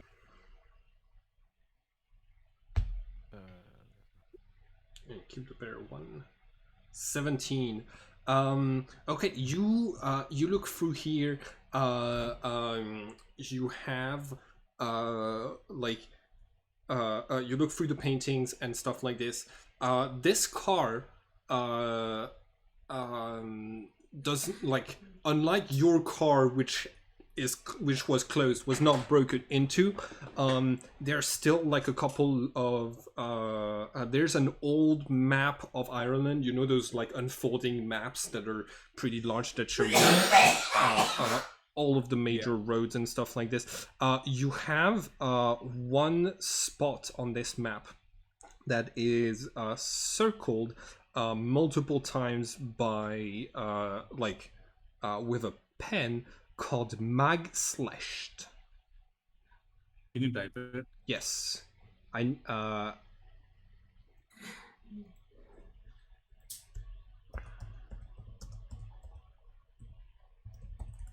this is what it's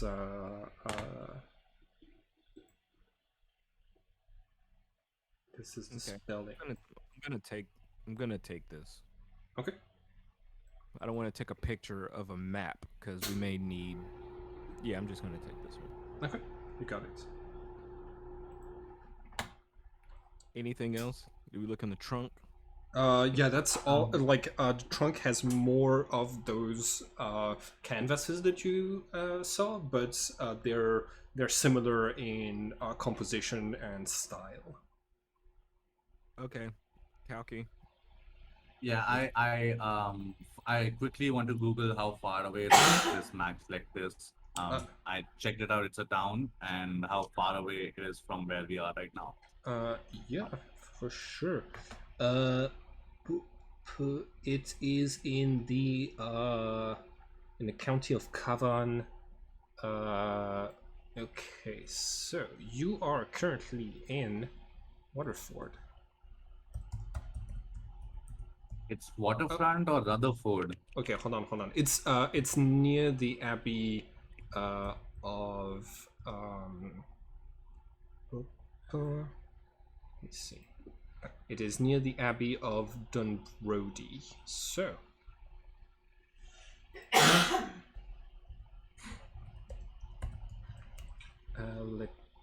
so that is in okay, and to get from there to Mag Slashed. So while I am Max Slash is it says here that it's not in Ireland, but it's supposed to be in Ireland.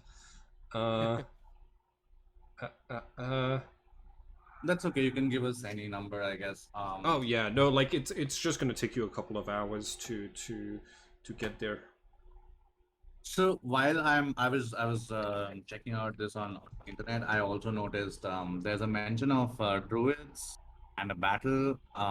So I wanna quickly, like with a quick Google, I want to cross check it with what I know about. Like, can I find any legend about Cuchulainn, or maybe about the Abbey, You or got it. Roll protectors? history with advantage. History with advantage. Got it. What did you get? 13. 13.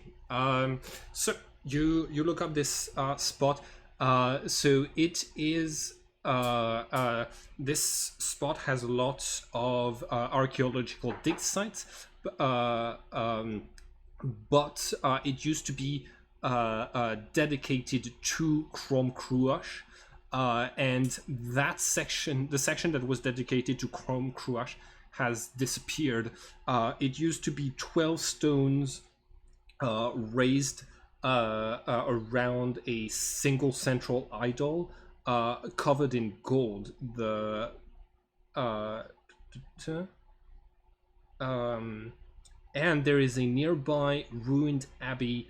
Uh, uh, um,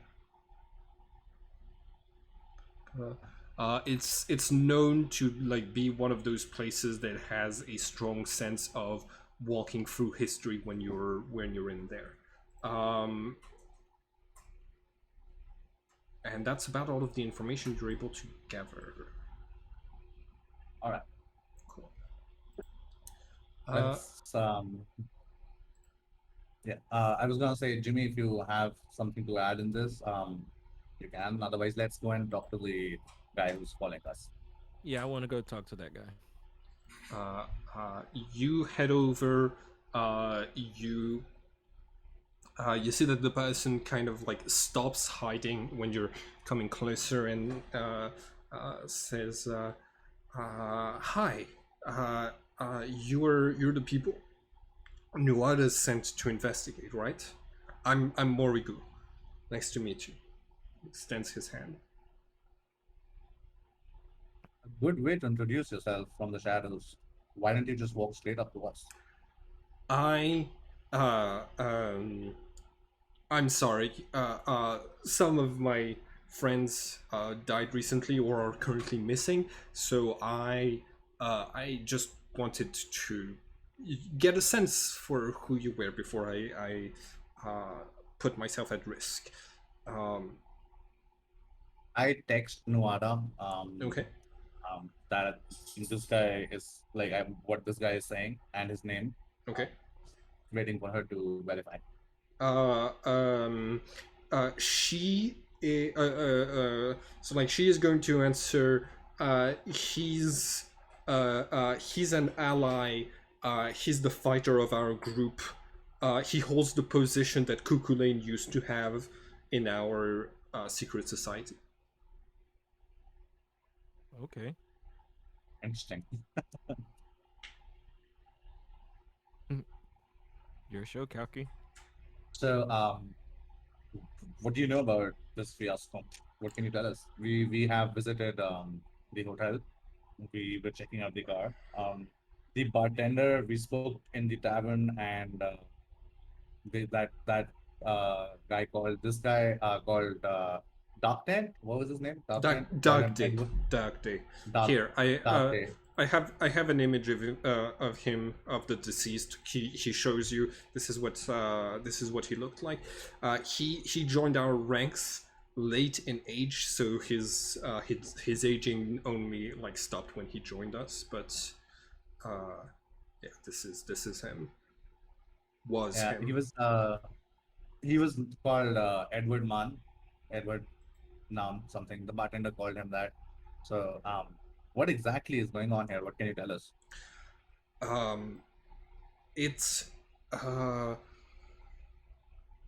I think the order is under attack, and that's if all of us are like wiped out, there won't be anyone to stop the outcrops from appearing all over Ireland. The labyrinth will become more accessible, and it's possible that whatever is inside will be released. And the thing inside has tremendous power. Whoever is doing this will could obtain like immense destructive power, so they have to be stopped. Do you have any suspicions, any leads on who might be doing this? Can you tell us I anything? I do. I So I followed the lead of some uh, um, like suspicious people that had stayed around here, and I basically like followed their car all the way to a place called Maxlecht. Interesting. Do you know that Dark Day himself was also interested in this place? And I show him the map. Oh, Um, no, I didn't. Uh, uh, that's interesting. That okay. So that confirms that there's probably something there. All I found there was some old ruins and an abbey, but maybe there's stuff that you know I can't see because I don't have a clear like a fresh eye over this investigation. Do you want to try to go there? Eventually. I also tell him about what the hotel owner told us about seeing those four kids. And I ask, Yeah, and I describe. that's the lead. That's the kids I was following. Yeah. Ah, yeah, that's what I thought. Um, have you spoken to the police? What did they find inside Dagde's room? Do you have anything on that? We were gonna head over to the police station to see if they share any details of the investigation with us. If you have some of those details, it'll be good, and we can skip that part. Then we can go straight to Mark Slash. I so I have some contacts that are working on getting the full police report, but it's like they're still working out the details, so I won't have access to that for a little while. But um, you, you might How be long able is to, a little to while? to to get some more stuff. But I'll be able to get it. It's just a matter of like waiting a few days. Oh no. So what's Well, the call, Jimmy? I mean, I'm still in my, I'm assuming my detective Yeah. um get up, so I can go in and ask and see if they just give it to us, and then we can be on our way. Um, but I would suggest it's risky. I mean, it's the police. They will not attack us. The worst comes to worst. They'll just say no. Yeah, I guess. I think we'll just go ask him, but I think you should, not you, Kalki, but what was this guy's name? It's not on Morigu. here. I think Maury should stay here. They've seen us, and I don't know if they know him. So, um, Yeah, I'll stay out. I'll stay back. yeah. So let's go do that and see if they'll give us that police report, and then we'll be on our way. All right. Um, while on the way, I asked Morigu about the symbols, the petroglyph as well, what he says about them. Yeah.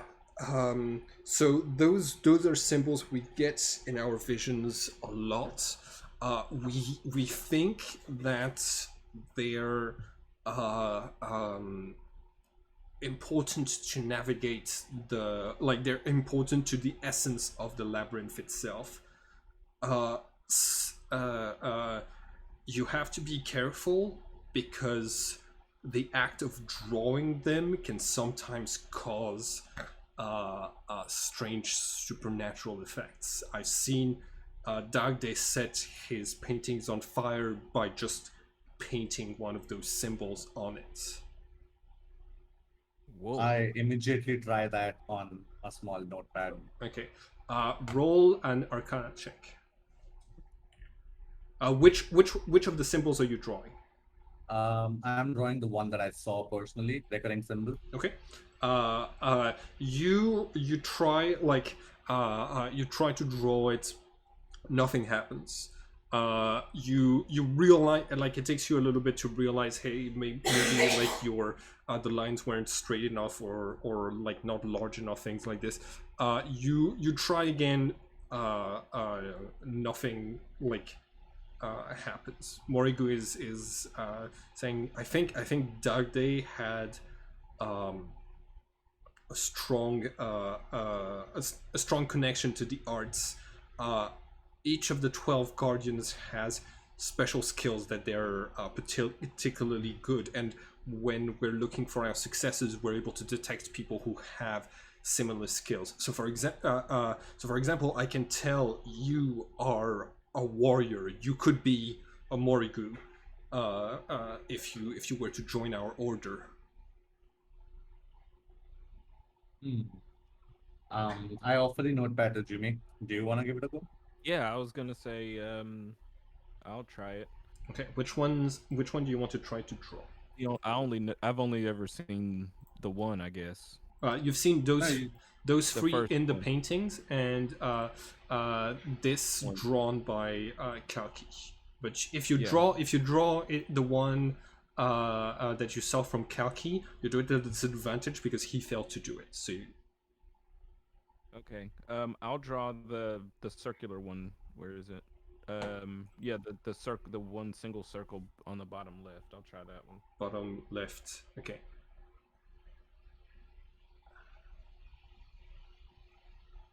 Okay, so this Nice. one,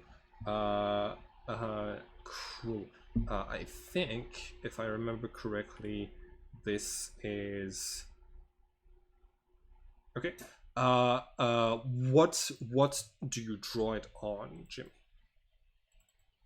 Just one of the like pieces of paper that we Okay. pulled from the car. All right. So you take this canvas.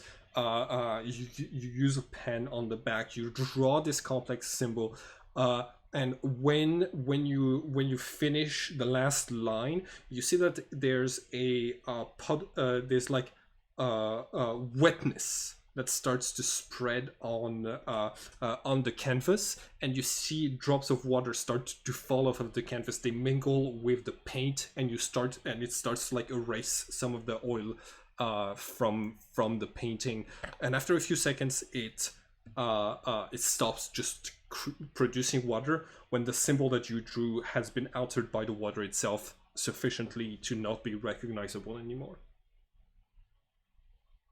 And I look at Kalki like, oh, you did you see you that? you have you have Damn, you have a gift. This is some excellent craftsmanship. You could I think you could be a dark day if you were part of our order. But there's no way for you can we can only detect if people would be a good successor for our own position. We can't detect it in other people. For we can't be So, sure. Morigu and Dark Day and Nuada, they are not names. They are the title of the position Titles, they hold. yes, yes. Secrecy is the way our order has been kept safe for millennia. So we go by aliases when we talk to each other, and we only meet once a year in order to keep track of what is happening. Um, So I have a different question. I'm amazed by what just happened with Jimmy and all, but something has been gnawing on my mind. What do you know about the Fomorian? um,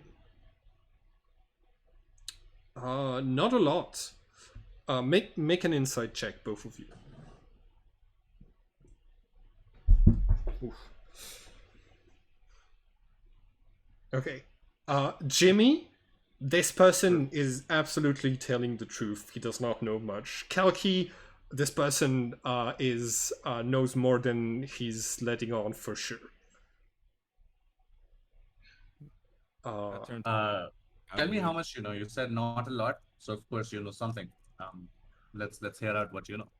they in the old legends they are those this dark group uh, creatures of darkness who opposed the Tuatha de Danann, but uh, we I think but we don't know them to be anything.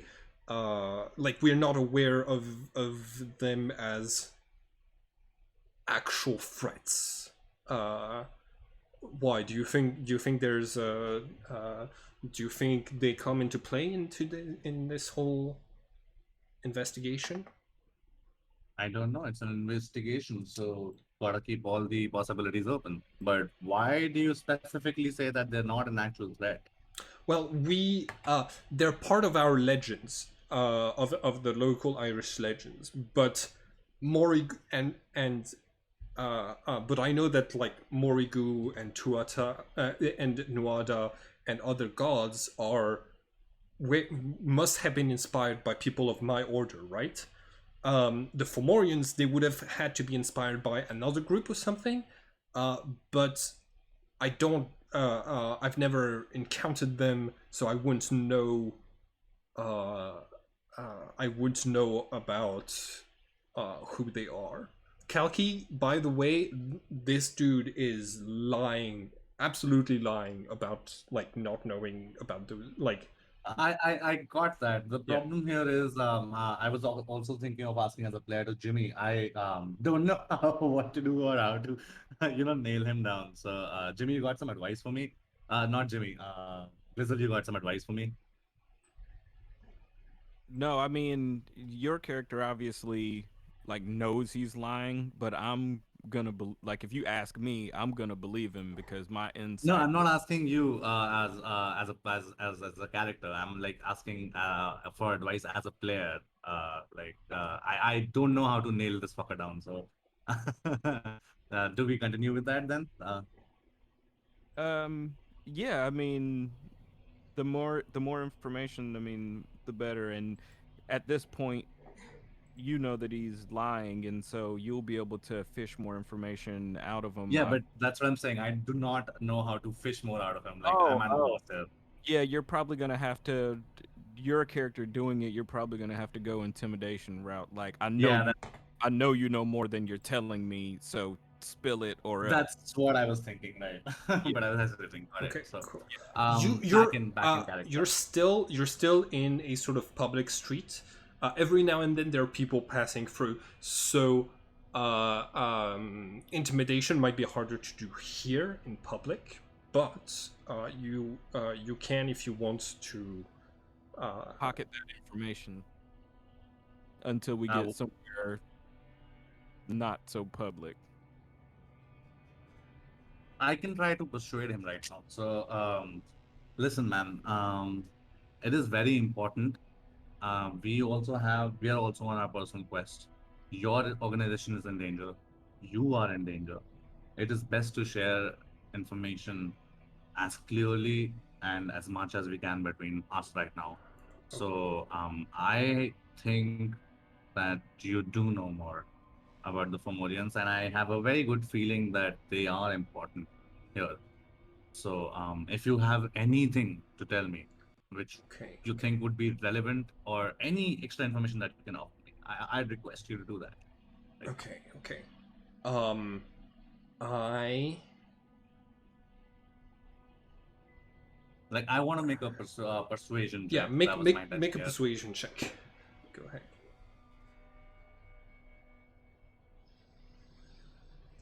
Okay, okay. Uh, I think. Okay, don't tell the other protectors that I said this. Okay, because they don't believe in that stuff. Um, there. I've been researching the local legends and things like this. Um, the I think the Fomorians are a group that worships Crom Cruach and is trying to free Crom Cruach, and I think that's their uh, uh, that they're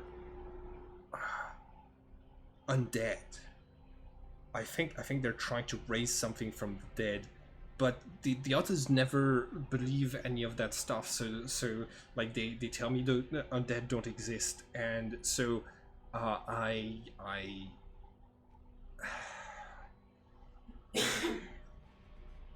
don't bring it up easily. Okay, that's all. I found I text I found some old legends. I found some old texts that they were like conducting raids around the uh, let's see, one, two, so that's gonna be 7 millennium ago. They were conducting raids here. They got placed in the local legends as those like dark entities, and I think they're still active. I think they're still around. hmm, I text Nuada. Okay. Uh, what can you tell me about Prom Kuash? So Chrome Crush is the dark being that is held inside of the labyrinth. It is the menace we're trying to protect the world from. We don't know what his true form is. We don't know how great of a threat he is, but we know we were told by Dana to like stop his return. I immediately sent a follow-up text. What can you tell me about the Fomorians? Like, my intention here is that since Morigu said that the others don't believe him Yeah. about the Fomorians, so Yeah. I want to provoke a reaction from Wara here. See Uh-huh. what she says about Fomorians. Make a deception check to get a reaction that you're expecting. Okay, 17. You get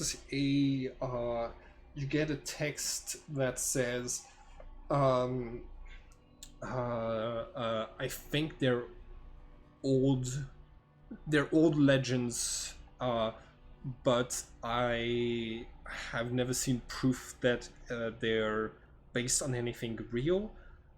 They're dark gods. In the old Irish legends, it's unclear, but they seem to be a race of corrupted entities that are enemies with the Tuatha, but we've never had to face. Like our records don't mention them being like a sort of threat. All right.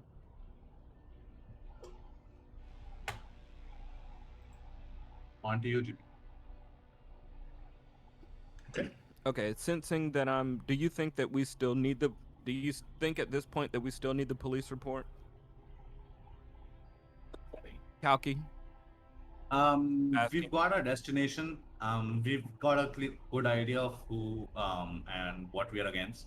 Um, so it'll be like a bonus information if we get any, but I don't think it'll be very relevant. Okay. Like The we only, can head straight to Mark Slash now. the only reason I'm asking is because I feel like my disguise is like gonna wear soon. So if we're gonna do it, we need to do it. If not, I'm gonna take the disguise off. It's your call. Whatever you decide, I'm with you. Yeah, you have about 15 minutes left. You don't know if you can be in and out of the police station in that time. Yeah, I definitely can't. So what I want to do before we go is take my disguise off and put my cape on Okay. and see if I get any, if I feel the song from any particular direction. You have not rested since the last time.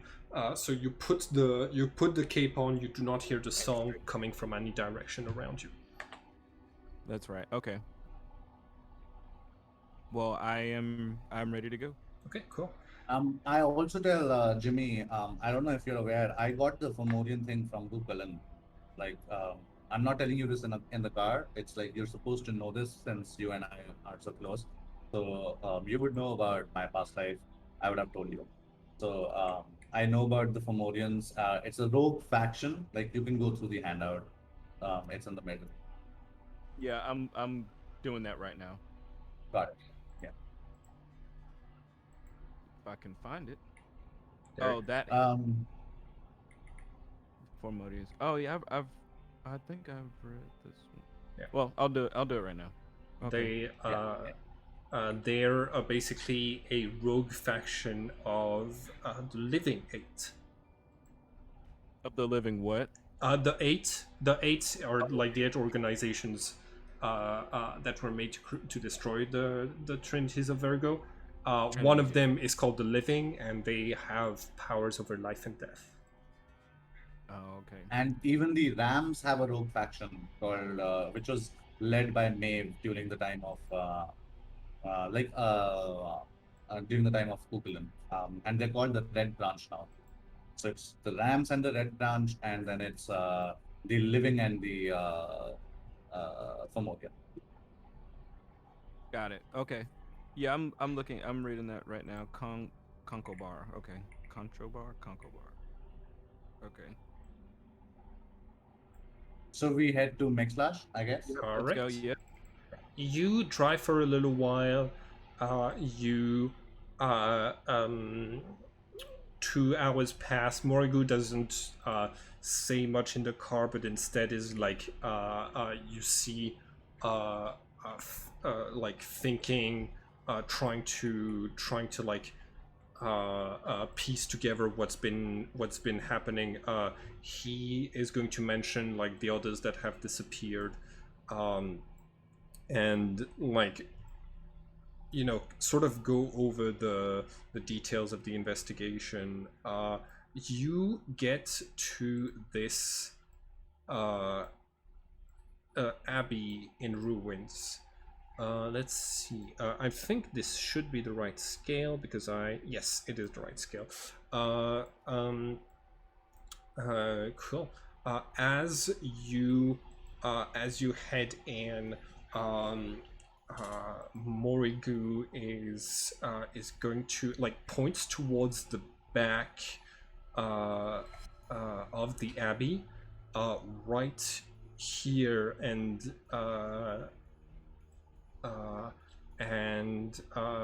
says, "Oh, there's a mural over there. If you want to have a look, it's a mural of the like an ancient mural that people have whose like meaning is sort of lost." Uh, Go ahead. So while walking to the mural, I cast my Divine Sense. Okay, divine sense, got it. Okay. Simon. Yes. So I was in the campaign with the other guys on Friday, and my stats and my HP and my spell slots are still Oh according yeah, to no, that. there's been at least like one like sunrise or sunset since then, and it doesn't necessarily need to be happening in the future necessarily. This is kind of just like you at some point you and Jamie went off to do this thing. All right. Right. Divine So I'll sense. just It's 60 feet, right? I think so. Yeah, it is 60 feet. Okay, cool. You detect one undead here, one undead here, and let's see. Ooh, you detect one undead at the coming from the side graveyard. Actually, two. You're within range to sense two undead coming from the graveyard. I immediately stop and I warn both of them, and I pinpoint the exact locations Okay, cool. to Morigo and Jimmy. As you do that, multiple creatures start to emerge from either under the water or under the earth, where breathing should be impossible. And as they emerge, I need everyone to roll for initiative. What the fuck are those things?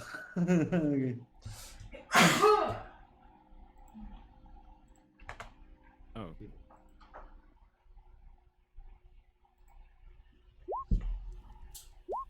Oh, I was supposed to click my player first. You can do it again and change it manually in the turn order. Yeah. Here, I've added you, so now you should be able to change it manually. Cool. So we are there we go.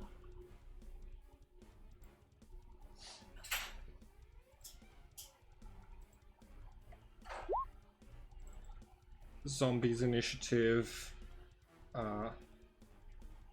Minotaur Skeleton's initiative.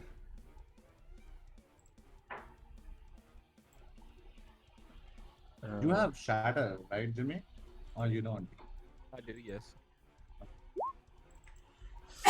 And a griffin. By the way, the griffin and the minotaur are clearly undead creatures. Their bodies are rotting and. Okay, cool. So. Oh yeah, and of course.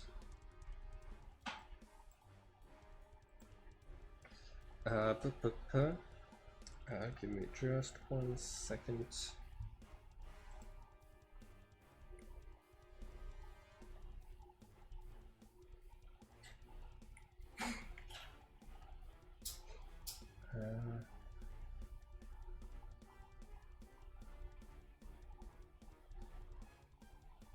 Let's go with.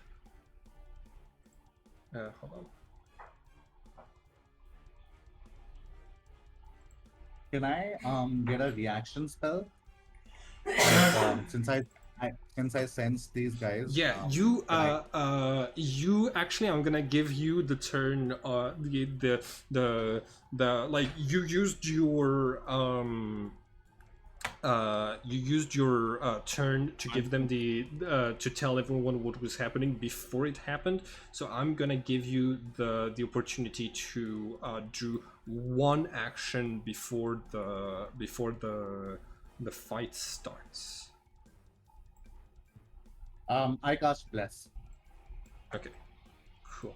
On yourself, Morigu and Jimmy. Jimmy. Yeah. Cool.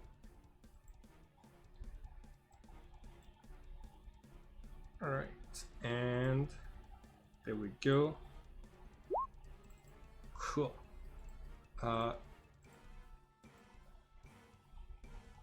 Sending. There we go. All right, Griffin is the first to act. Griffin takes flight.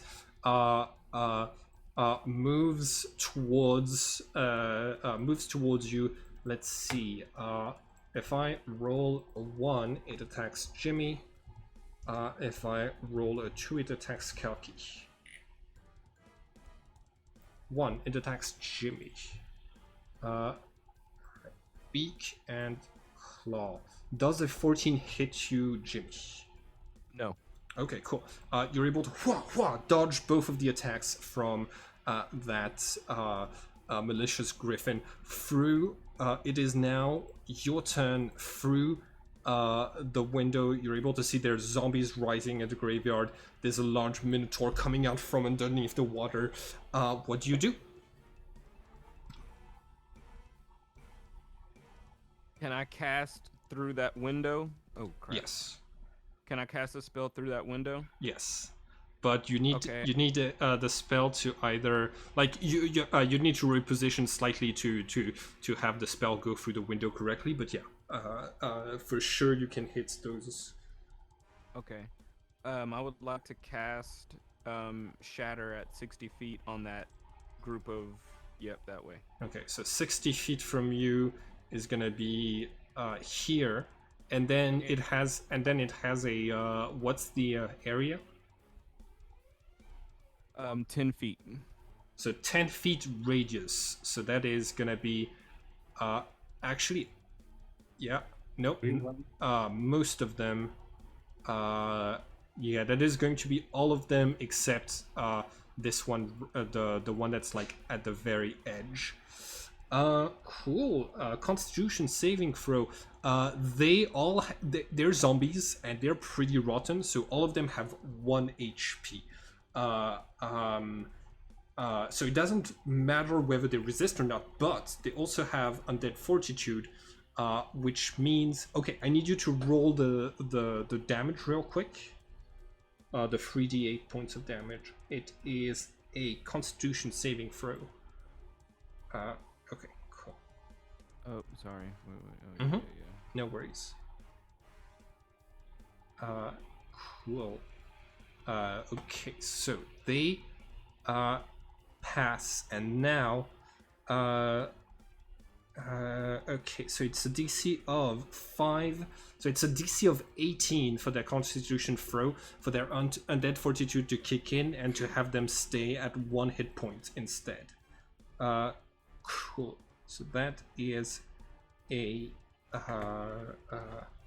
right. So, give me just 1 second. Okay. So with the Constitution of +3, that means that with a difficulty of 18, that is basically 3/4 of the group are decimated by your shatter. You delete most of the zombies with your power. You see that their bones like crack open, turn to dust, and the spell that was animating them falls. You have a bonus action and a movement. Do you want to use either of these? Let's see. Oh, I did not mean to do that. Sorry. I am moving it up right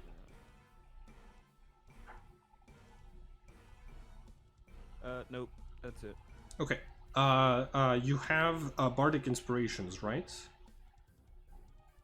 Oh yeah, that's okay. Yeah, that's right. I would like to give that to Kalki. Okay, Not cool. give it to myself. So. All right, Kalki. Also, does the bless help him in the shatter spell? No, because bless is on the zombies had to do a Constitution saving throw, so they were making the roll, not him. Okay. Cool. All right, so you have bardic inspiration. On his turn, Morigu draws a blade and readies to attack. And that is with the extra 1d4.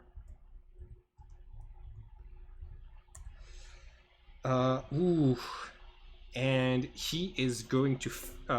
so I have advantage because my target is not expecting this attack. But that is still a fail. Kalki, Morigu draws his sword and he's going to attack you. You're able to defend because I think a 16 does not hit you.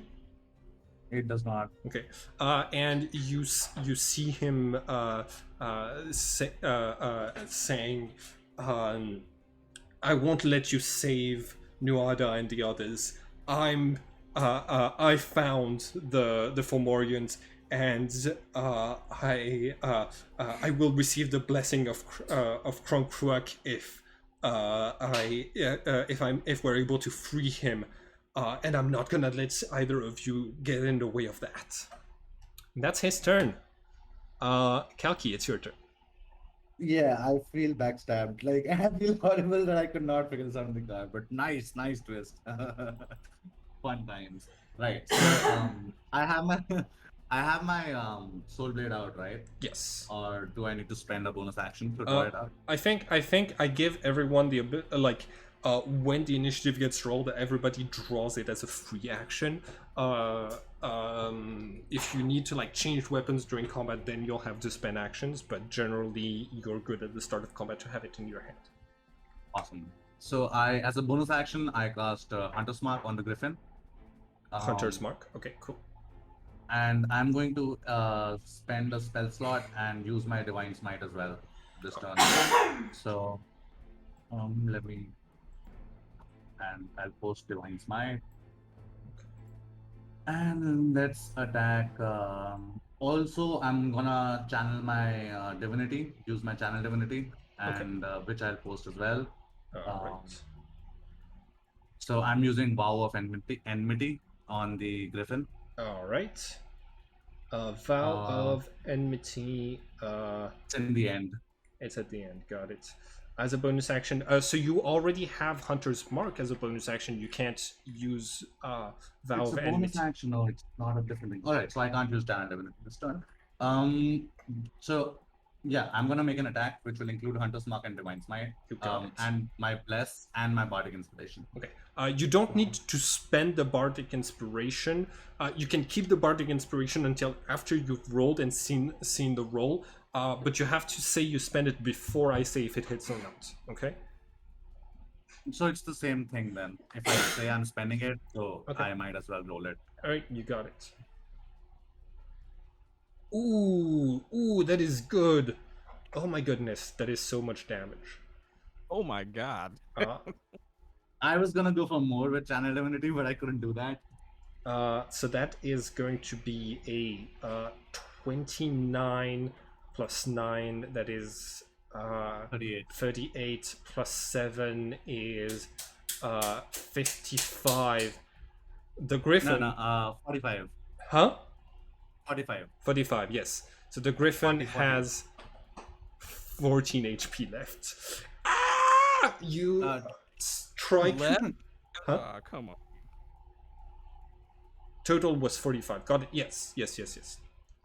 You strike the Griffin with your Hunter's Mark and your Soul Blade. You start to cut through its rib cage, and you see like black water from the nearby pond leaks out as you start to cut. This thing had water in its lungs, waiting to ambush you.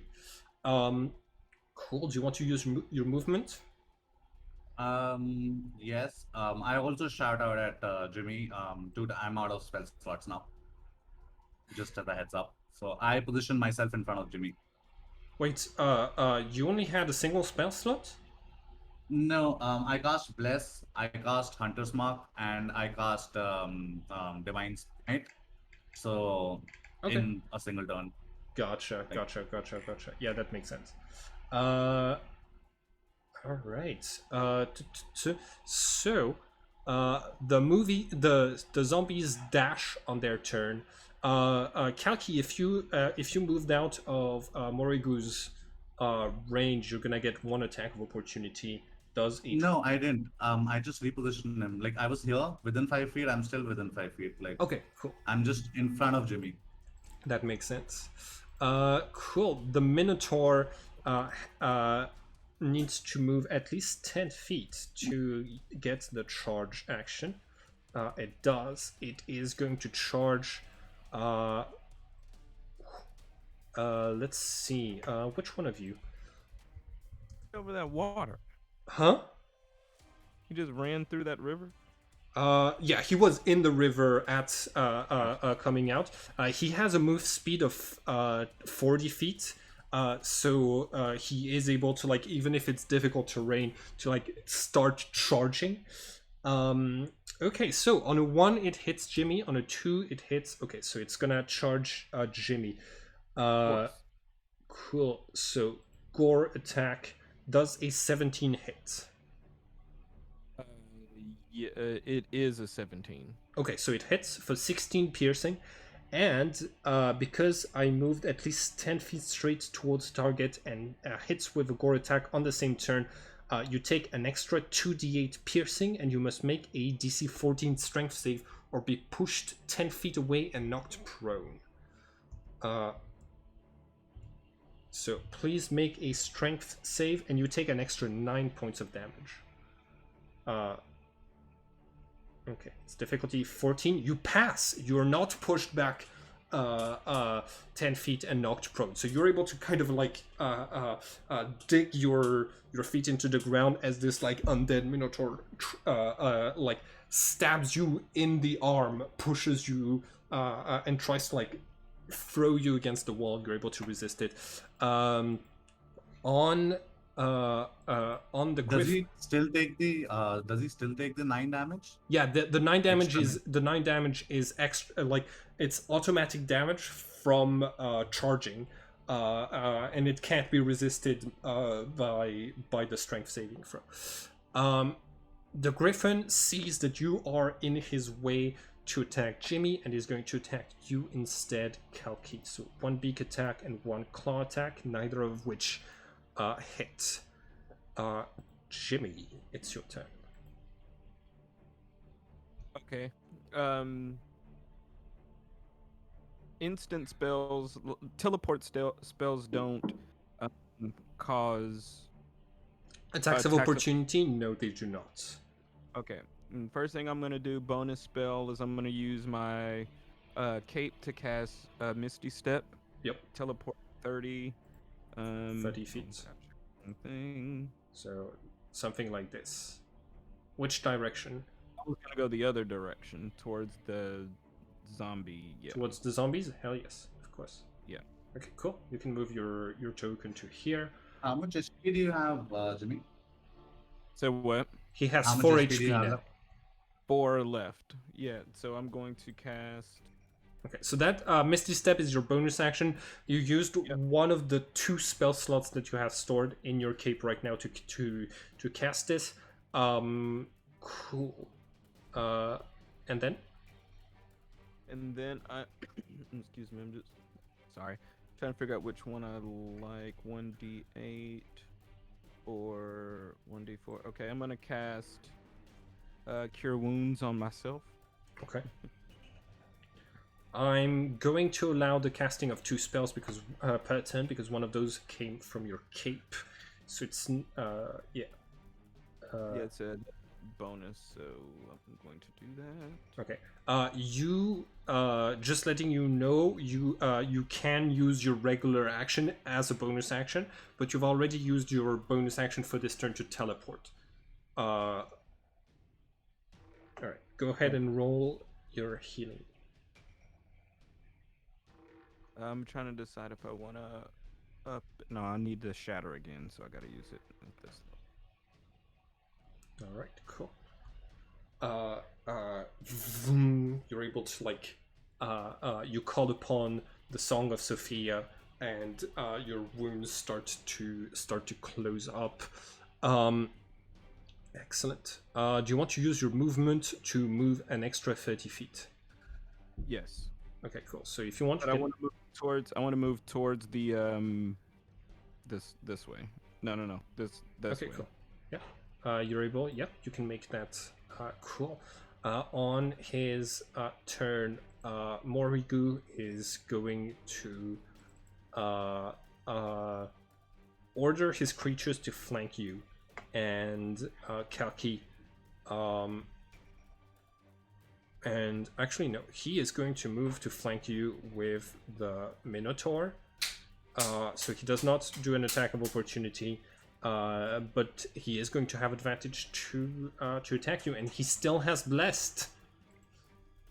But I rolled a natural one, so he swings wide. You're able to like dodge his scimitar attack, no problem. Kalki, it's your turn. I did not sense that Morigu is an undead, right? No, you did not sense him to be an undead.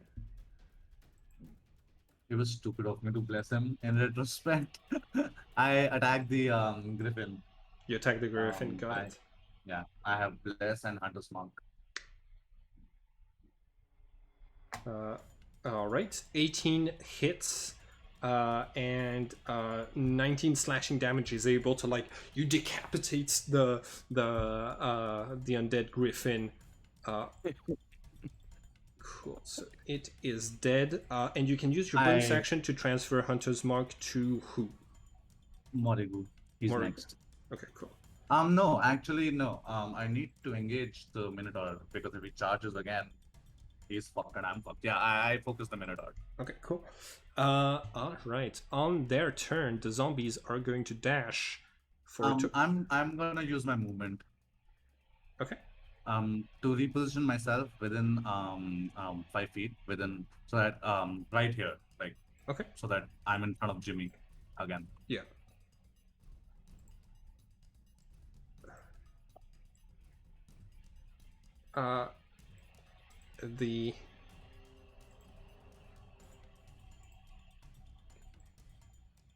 This thing is dead. With 0 HP. Okay.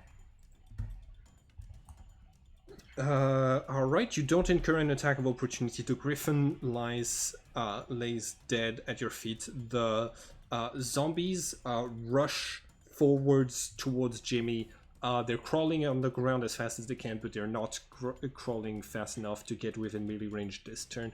The Minotaur is... let's see. I have 40 feet of movement. Can I do... Oh, not quite. In this case, you see that the Minotaur grabs an axe made out of bones from behind its back and is going to try to strike you down, Kalki. Does a 21 hit? Yes. You take 10 slashing damage from the Minotaur's like huge swipe. It tears off a little bit of your armor. And the Griffin is dead, so it is now Jimmy's turn. All right, I'm going to cast Shatter again. Okay. On just kind of right in the middle of those zombies coming. Yeah. So if you cast it in the center, you can hit this one. You can hit this one. You can hit this one.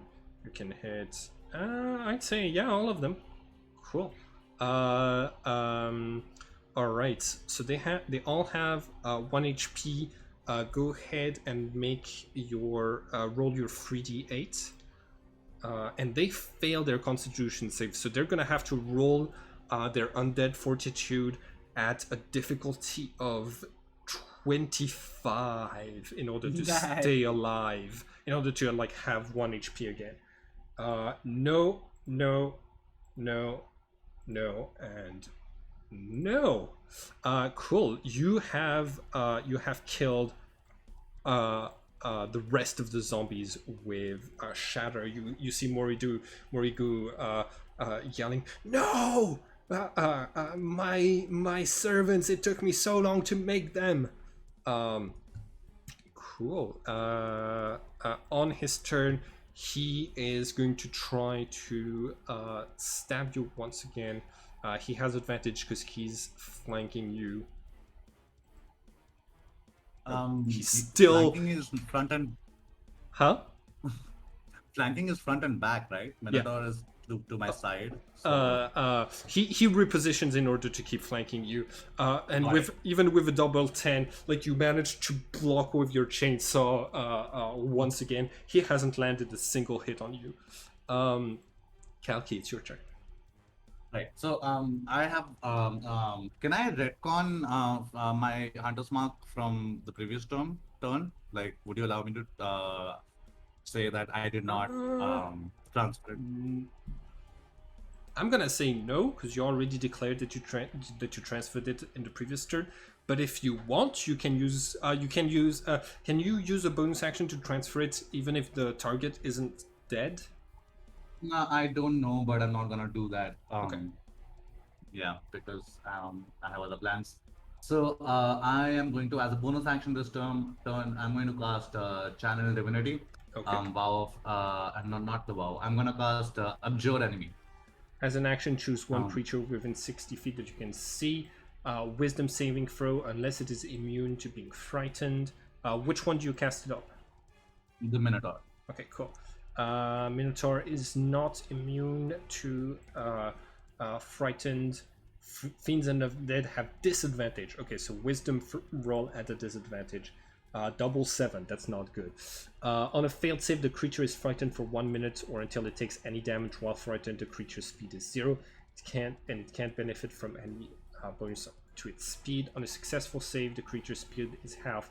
Okay, so he is frightened and unable to move. Got it. That was your bonus action. He can't move anymore. So, however, if I move, he will still get an opportunity of attack, right? That, yes. On top of that, being frightened, he will have disadvantage on attacks of opportunity against you. On attacks against you. I am going to move. Okay. So I am going to move, and I'm going to reposition myself over here so that I'm out of his range. Cool. His range, even with the great axe, is 5 feet, so he's going to try to attack you at disadvantage. The disadvantage is cancelled by the fact that you were flanked, and it's a so it is just a regular roll. He is. Oh my goodness. Yeah, he is You're gonna. fucking kidding me. He is going to hit you for 30. Hold on. 38 points of damage. You fall unconscious. You get struck down by this Minotaur's axe, and you fall to the floor uh, uh, at 0 HP. Best of luck, Jimmy. All right. It is the Minotaur's turn. The Minotaur is frightened and has a move of 0, so it is going to yell like it's scared and not move. Cool. Jimmy, it's your turn. Oh, actually, That went so hold on. long. The Minotaur is going to strike at Kalki, actually.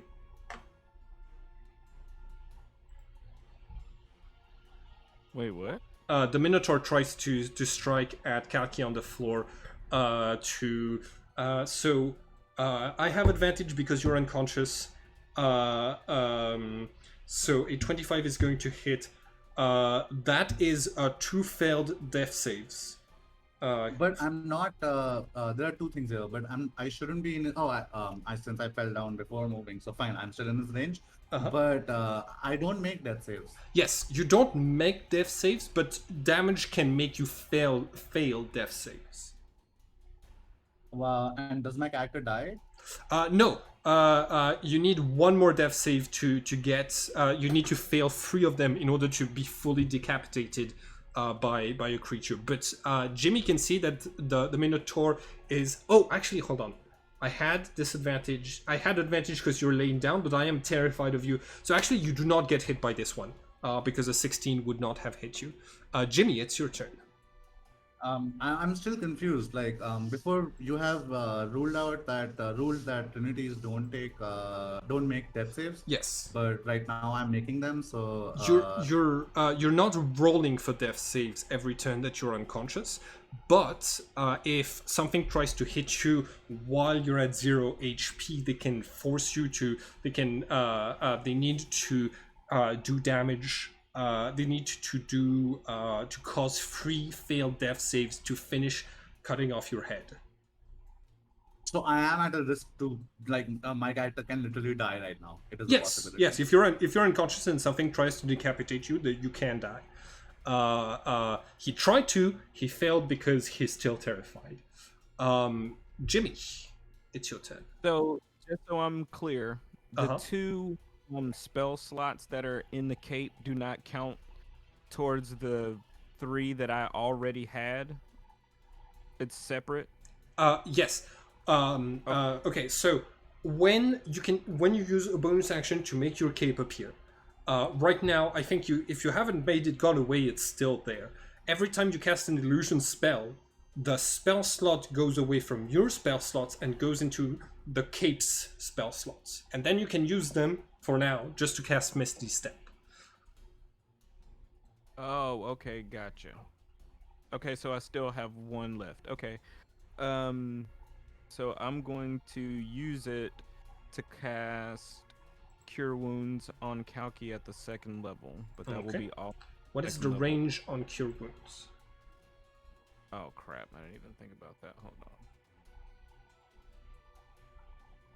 It's a Right. creature you touch.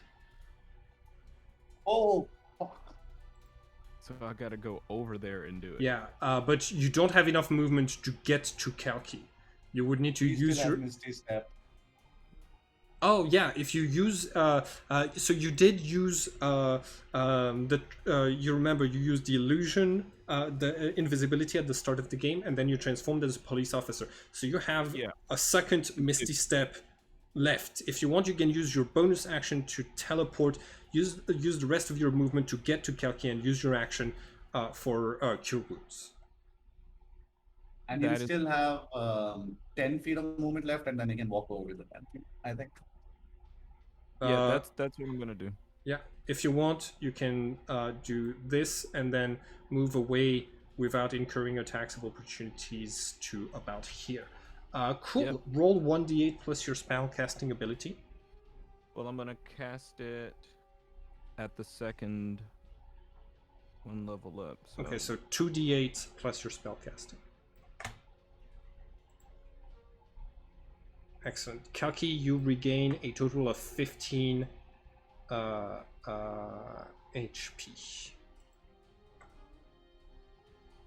All right. I need you to not die immediately. Okay. Thank you so much, Jimmy.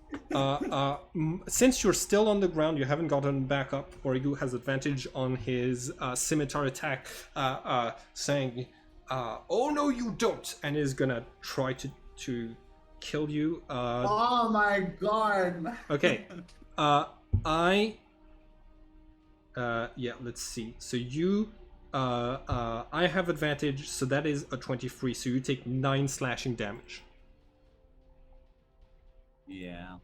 All right. It's your turn. You can use half of your movement to get up if you want. Yes, yes. That of course I'm gonna do that. Okay. I'm looking that Leon hands is an action. Yeah, Yeah, it's an action. lay on the hands is an action. Right. So I'm gonna use lay on hands. And use all 20 of my pool to heal myself. Okay, so you're at 26 HP now. Yeah. And as a bonus action, I don't even have a spell slot left. And my channel divinity is also used. Everything is fucking used. Yeah, I can't do shit. I'm just gonna stay there. Wait, I'm out of the Minotaur's range, or am I still in his range? You're out of the range. Fine, I'm gonna stay there. All right. In this case, you're out of the range. The Minotaur is also out of your range. So the Minotaur is actually going to take a couple of steps back in order to be able to charge you, and is then going. How can you do that? Speed is 0. His speed is 0. Oh, goddamn! You're right. I forgot about that. Do I? Got 10 turns of nothing. For a minute while frightened on a successful save. Blah blah blah. Oh, it's until I take damage. God damn it! So I can't re-roll. That is not good for me.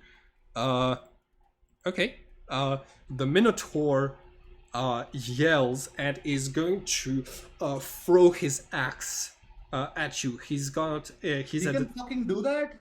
Yeah, he's gonna be at a disadvantage because he's frightened by you, but he can try to like throw his weapon. He won't have it anymore, but yeah. So disadvantage because I'm frightened. Oh my god. So does a 22 hit? I'm now to 5 HP, man. You're back to 5 HP. I'm sorry. The Minotaur takes the great axe, throws it towards you. You get hit in the shoulder. This thing is a beast. Jimmy, it's your turn. I'm going to cast Dissonant Whispers on the guy. Heal Okay. me again if you can. I would No, suggest he's out of spell slots. I think Dissonant Whispers is a Spell slots. I don't have any level 2 spell slots left. And you're right. I should. Wait, hold on. Healing Word, I think, is a bonus action. Hold on. Mm-hmm. Is okay. So I'll still have an action if I use it. another one question. Does the bless help with his previous cure wounds cast? No, it's not a skill or an attack roll, so it does not help. Okay, I will use my bonus action to cast Healing Word on Okay. Kalki. Excellent. I gotta go back here. Healing Word. It's not very good, but it's better than nothing. Yeah, that's the point Nice, in general. thank So you. you're back at 12. Cool. Okay, and then now hold on. Let me mark out that spell slot. And you want to Dissonant Whispers, which is a it's a cantrip. Wait, no. Oh, hold on. It's a level 1. Okay, so Jimmy, one of the rules of D&D is that you can't cast two spells in the same turn. The only circumstances in which you could do that is if one of those spells is a cantrip that takes 1 action. So, for example, I'll cast Vicious Mockery then on the guy. hell yes, go ahead. Cool. So it is a wisdom save. Yes, wisdom save. Who are you casting it on? The guy. Not the Minotaur. I'm assuming. Fine. I don't Yeah. know. Okay. Okay, so that's a failed. Go ahead and roll 1d4. And I have disadvantage on the next attack.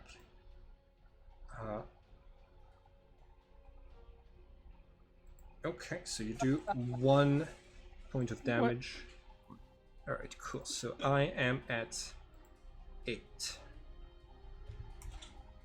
Alright. On his turn, he yells, tries to attack Kalki. This time he's at a disadvantage instead of being at an advantage.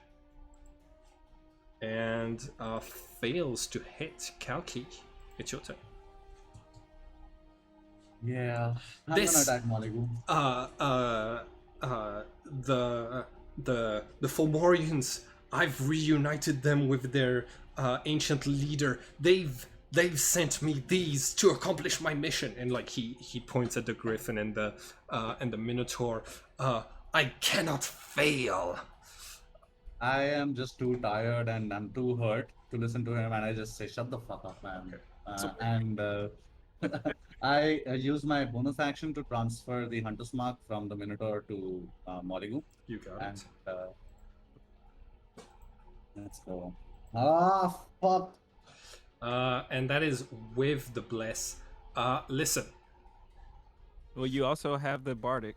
Well, he used it. I He used used it. it the first time. That's like I had. See, right, Kalki. That's why you should have kept it, because I haven't announced what the result is yet. But you could have used the bardic inspiration now instead of when you rolled a 20. You're right. I'm gonna let you roll it now and say you didn't use it before. So go ahead and roll 1d6. Thank you so much. So right now you're at 8. You need to roll 4 or more. That does not hit. All right. The Minotaur, like breathes heavily in your general direction, and that's it. Jimmy, it's your turn. Okay. Now I'm going to cast Dissonant Whispers. All right. So that's a level 1 spell slot. Yep. Maybe you can still heal me, What because are you? we still need to go after the Minotaur after Morigu. What are you at? 12. Oh, damn it. All right. Yep, you're right. Let's do the same thing. All right. That's my job. My job is not to fight. So I will cast Healing Word. No, No, I'm casting Healing Word. yeah. With your spell slot, if you want for your action, you can use Vicious Mockery again. But I just passed your Wisdom save, so Vicious Mockery won't affect me this turn. But but since it's a cantrip, you can roll it as many times as you want. But yeah, you can go ahead and do the Healing Word. So you heal 5 HP on Kalki. Cool. On his turn, Morigu is not at this disadvantage. He's gonna try to hit Kalki once more, and you see that like he tries to hit you, and his blade stops before it connects, and you see his eyes roll back in his head, and then he says, "No, you're protected. I surrender," and he drops his weapon. That's right, bitch. I was shitting my pants in this fight, but that's right, bitch. It's your turn. The Minotaur still seems terrified and aggressive, but Morigu has dropped his weapon and is surrendering. I am gonna attempt intimidation, and I'm gonna hold my chainsaw right next to his face, and I'm gonna order him to make the Minotaur go away. Okay. Make an intimidation check. Okay. All right. Okay. Leave. Go back. And you see that the Minotaur's speed is still 0 for the next minute, but you see that it like Turns back. turns around as if to try to escape, but it is still like stuck in place by your power. Right. I took my action. I guess that was What? my action, right? The roll. What's why do you have the Lord of the Dead's blessing? Why are you under his protection? I wouldn't have attacked if I knew. I am. Yeah. I am a god myself.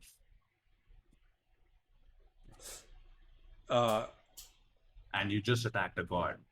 I mean, technically, all of the members of my group are named after gods, so that's not necessarily super, but that makes sense. That makes sense.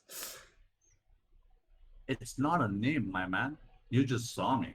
I took down your griffin. I went down. I got back again. Okay. And you cannot even hit me right now. Yeah. Yeah. It's not a name. I dropped my weapon. I can't hit you. Sorry. I'm sorry. Right. So we can interrogate him right now. Are we out of combat? Or Yeah, you're out of combat. The Minotaur is going to leave once the minute passes, and just like return into the water. I'm gonna go pick up his weapon, whatever the guy. What is his name? I don't know what. Morigu. Mari. I'm gonna go pick up his Scimitar. weapon just because I don't trust it. I don't trust him. You got it. So you can write in your inventory you have a scimitar. Yeah. Okay. All right. Listen. Jimmy, right? You're not the only one who's heard the voice, okay? Dagday heard the voice too, okay? He says that there's things inside of the labyrinth. He used to say there's things inside of the labyrinth that can grant power to those who will serve them. I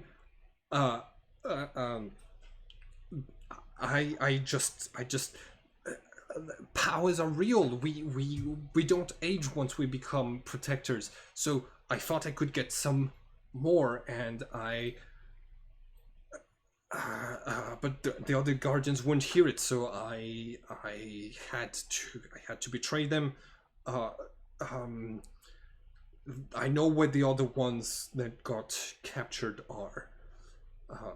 By the way, the zombie bodies that are scattered around you, you see that some of them were wearing the hoodies and the like the clothes described to you as like the group that was following Dagday around, the group of like youngsters. You realize now that they the reason people might have identified that they smelled bad was that they might have been undead passing as humans. So as a player, Jimmy, since I wasn't there in the beginning, is Nuada trustworthy or do you doubt her? No, I did. I cast all the spells. She passed. So. So she's completely trustworthy. She's yes. All right. So I text Nuada and I tell her that this guy was a traitor. Morigu was a traitor. He is a Fomorian.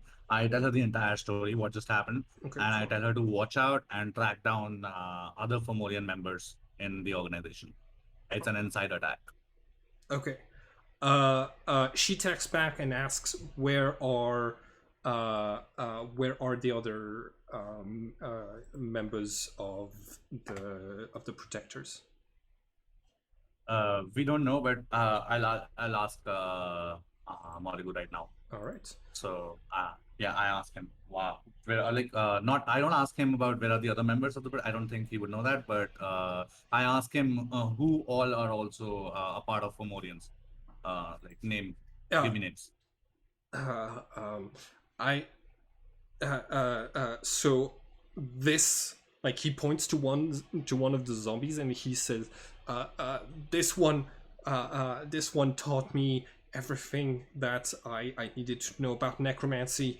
I don't have any other contacts in that group. I just know the name of the Lord of the Dead, and he spoke in my head for the first time to tell me not to kill you."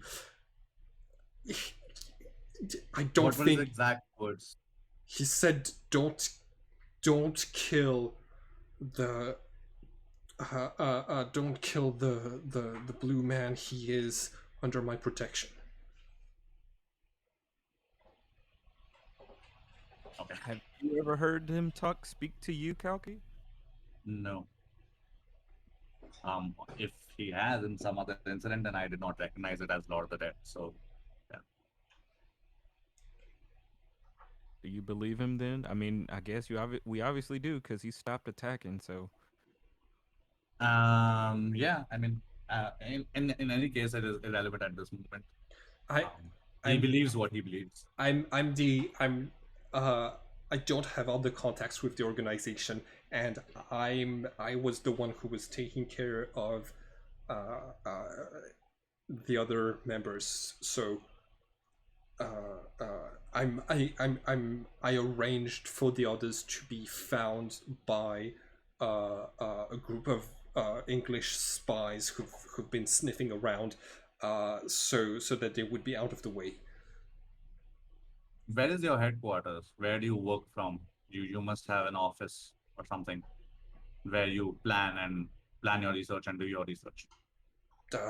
I suppose my home. I ask for his address. Make a persuasion check. Okay. He's going to say there's nothing of importance in my home. Please, if you let me go, I will leave the protectors. I'll give my roll up. You can be the next one. You can be the next Morigu, and I won't bother anyone else again. I promise. I don't know. I keep a hand on his shoulder, Okay. holding him down, and I ask Jimmy. I think you should. What is your opinion? What to do with him? And I think we should also ask Nuada, what should we do with him? And also we should tell Nuada that he's the only one who was killing the protectors. Yeah, So you should text him. Text her. I definitely agree because if she says that he can't be trusted, I think that you should do your thing, Kalki. No, please. You get a text back from Nuada like very quickly when you ask her. She says there's no room for traitors. Secrecy is how we survived this long. There it is. I turn my back to Kalki. I Okay. give him the I nod. behead him. uh, you finish off Morigu. Okay. Kalki. He just before you died, he named you as his successor. So you feel this is not the first time, but you feel the duty of a protector falling upon your shoulders once more. The symbol of Ares, which is like the head of a ram, appears in gold over your chest and appears over Morigu's chest as well. It disappears from his and it fully transfers to you. You gain a permanent +2 to your constitution. Sorry, no, it's Whoa. strength for the blessing of those who are the Ares symbol is +2 to strength. There it is. So I'm at 19 strength now. Yeah. Wow. Hey, there it is. Hey, and Jimmy claps. We sure do, man. Your chest is gold. That's I like So this is the bull symbol belong to the ecclesia, as far as I remember. So like the bull symbol is used by the ecclesia. The symbol that you got is the symbol of Ares, which is Oh, it's a ram.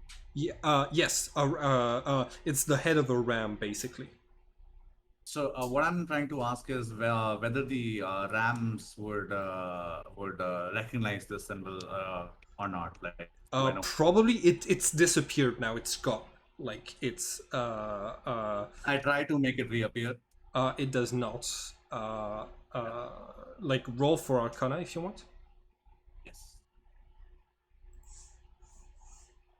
It does not reappear. By the way, this is what the symbol for Aries looks like. Oh yeah, Yeah. thing. Yeah. Something like Yeah, that. the curl horns. Exactly. Got it. Uh, I want some techni- rest, Jimmy. technically, Yes, technically, you're supposed to get a couple of other things from this blessing. You stop aging if you have reached the age of 33, but you already had that, and you can sense if somebody else from the Tuatha de Danann dies, and if somebody makes um, divination on the labyrinth near you, you get the result of the prophecy or divination instead of that person. So if Rose and me are standing together, like Yeah. near the, so I'll get it instead of her. Yeah. It has to be like trying to divine something about or inside of the labyrinth. You will get the like it will be as if you had cast the power asking the same question, and it will. So yeah. Okay. What is this blessing called? It's called you. It's called uh, um, increased archetype, and in parentheses you have to write down Aries. Got it. I have two things real quick. You said his. Sorry. Well, oh, you said his that he had was a scimitar.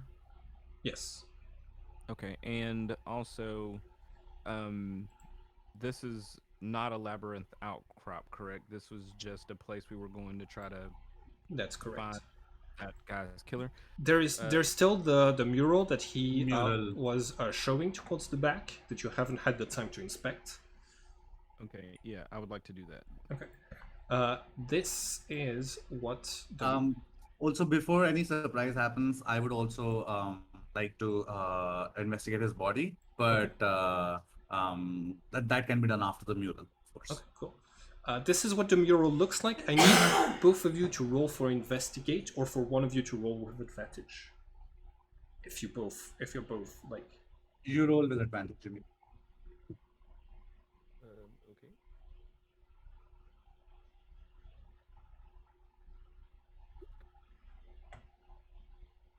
All right, Jimmy. You look at this mural. You see what it's. You see this image. To you, given like with the context of what Kalki was saying, it looks like this is the moment where the Fomorians were like became a splinter group. Basically, like the one figure who's alone on one side represents the Fomorians being like cast out by the living. You also spot there is a small like pillar right in front of the mural where you see that like there's an object is supposed to be there. It looks like there used to be an object here a long time ago. You inspect the shape and you come to the realization that there used to be a skull here. Know what that means? Kalki, I don't. I don't know what that means. You'll have to tell me. didn't we get a skull from Villa Cersei in that? Oh, yeah. And I have that skull. Yeah, I have it on me. You take it. Come- You take it out. It still says the same riddle. If you want to access this, if you want to access this secret place, you have to speak the name of the person represented on the mural. So that will take us to a new place, I'm assuming. So before we do that, I want to investigate Morigu's body, Okay. if he has anything on him. Yeah, go ahead. Roll So investigation. I, He has a wallet with $50. I take it, and I also ask Jimmy to check out the body. Take out the wood. Body, Morigu's body. Oh, okay. Yeah. And, I'm just too tired from the fight, man. I can't think straight. yeah, I got you. You can also roll for investigation, also not at an advantage. 18. You are. Let me see just 1 second. You see that like in one of the hidden sleeves, he has like on his he has like printed pictures of you, Kalki, when you were at the abbey where you met Nuada. He also has pictures of Dagde and Nuada herself, and like a few other people. Um, Clearly, he was doing some scouting and like bringing people to places like this to trap and kill them. Prob- I take those pictures so that I can give it to Nuada later. I mean, whatever. Not my turn. Sorry, Jimmy. All right. My bad. Well, I'm gonna. I pass you all of this stuff. I normally do that. I don't want to carry anything like that on me. I do investigate that. I just want to know about that axe that the Minotaur was carrying. Is it It special in any way at all, or is it just like a regular battle axe? it is a great axe made out of bone. You roll an Arcana check for me. Can I also do that? Sure.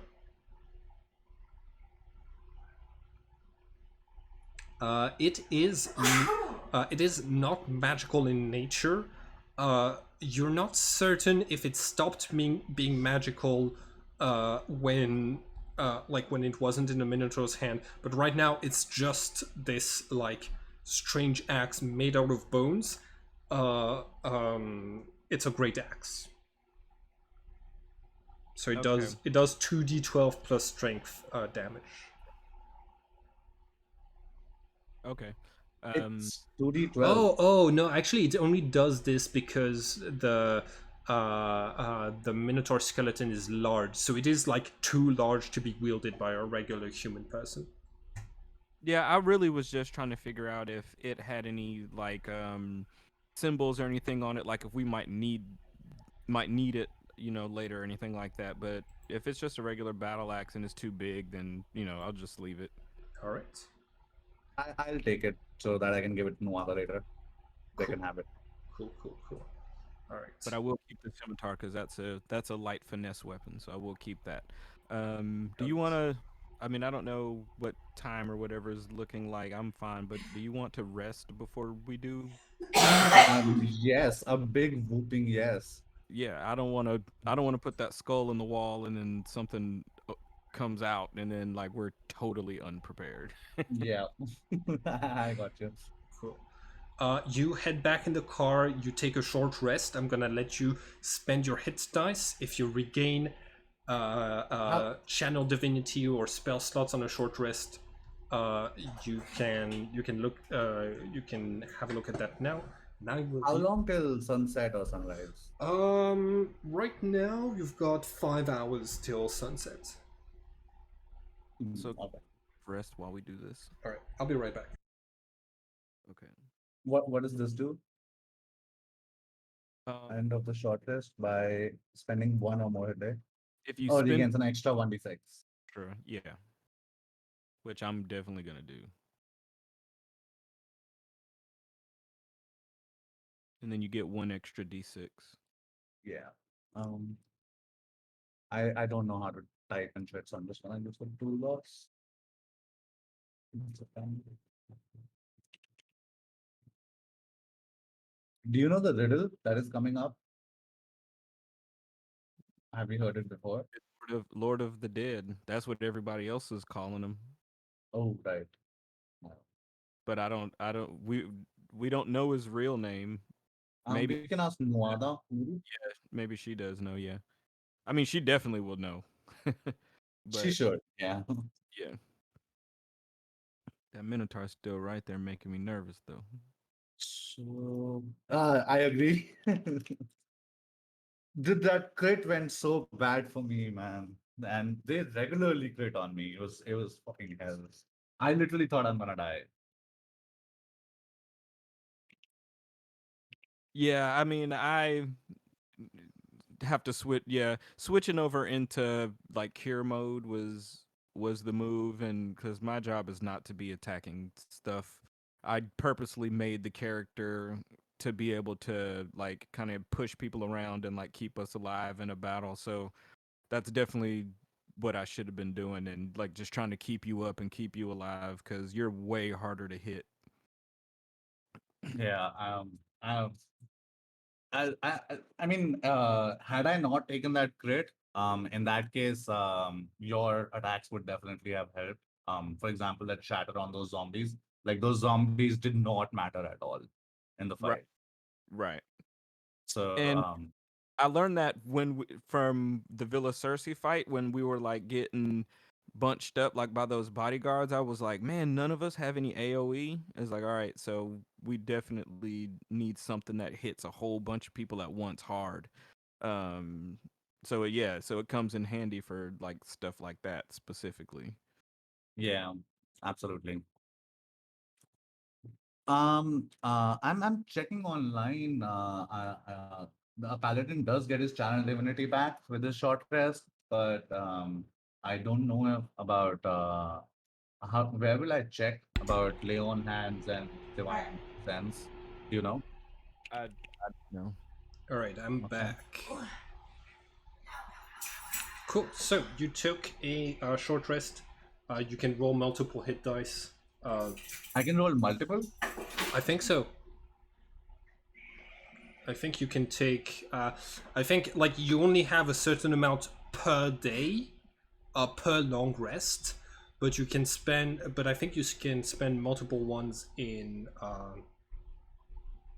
Oh, per rest. I think maybe like you that means resting like 2 hours instead of 1 hour, but that's all right. Um, okay, so you wait for a while. You place the skull back on the pedestal.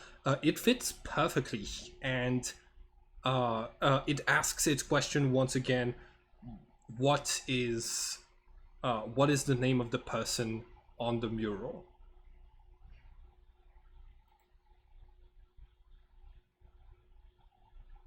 either of Oh, us. you go ahead. I'm reading online. Oh, um, I'm gonna say Lord of the Dead. Nothing happens. Okay, I'm gonna text Nawada. Okay. I'm gonna take a picture of the mural Okay. and text on my phone and text it to Nawada and ask her. I mean, surely she knows. Like, hey, who is this? She texts back, no idea. What?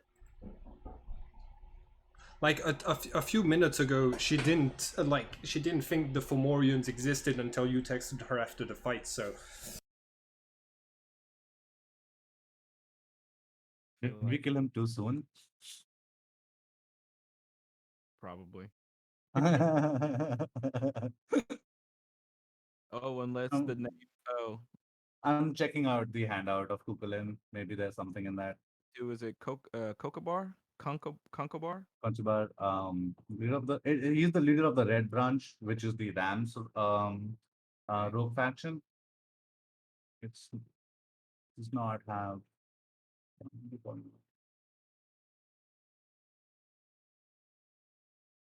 We can also try and text the Oracle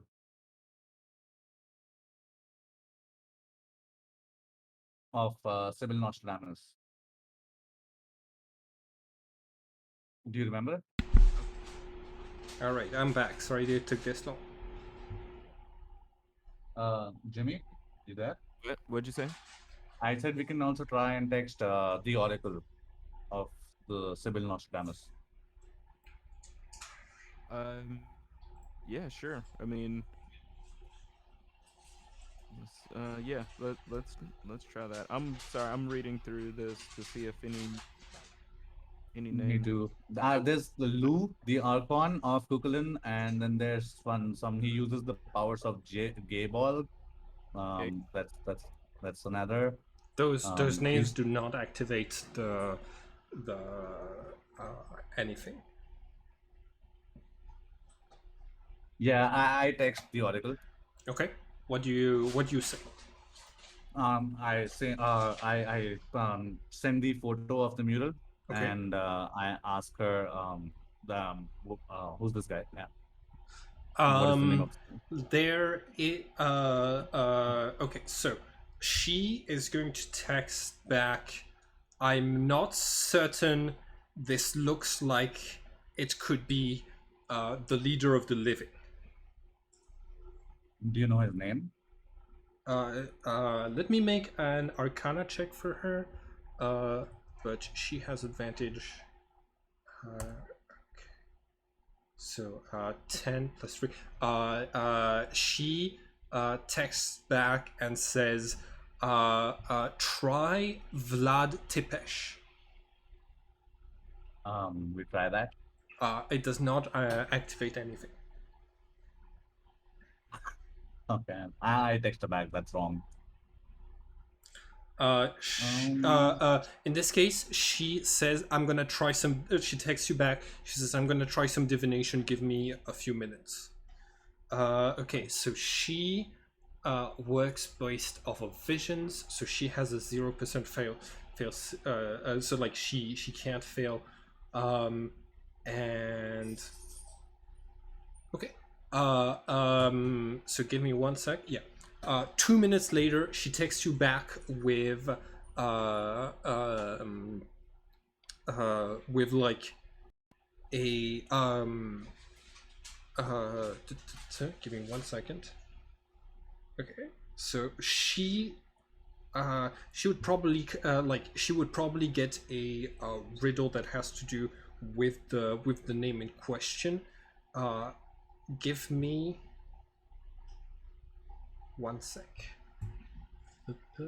I also want to try Concho Bar. Control bar does not do anything. Okay, so on a 10 or more, she has the answer. Okay, she does not. Uh,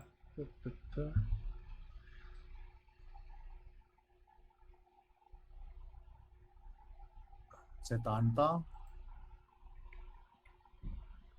You don't think that in your past life as Kukulane you met this individual.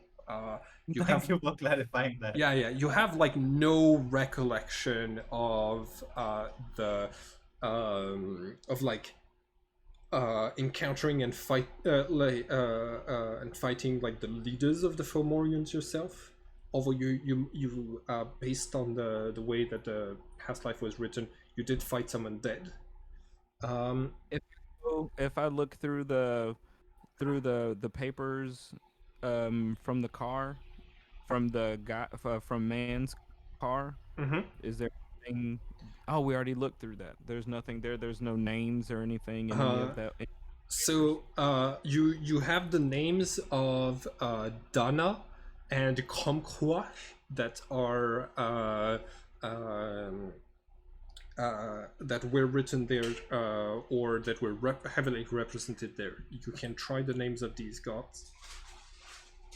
Sure, I will try the names of those gods. It does not open. We killed him too soon, man.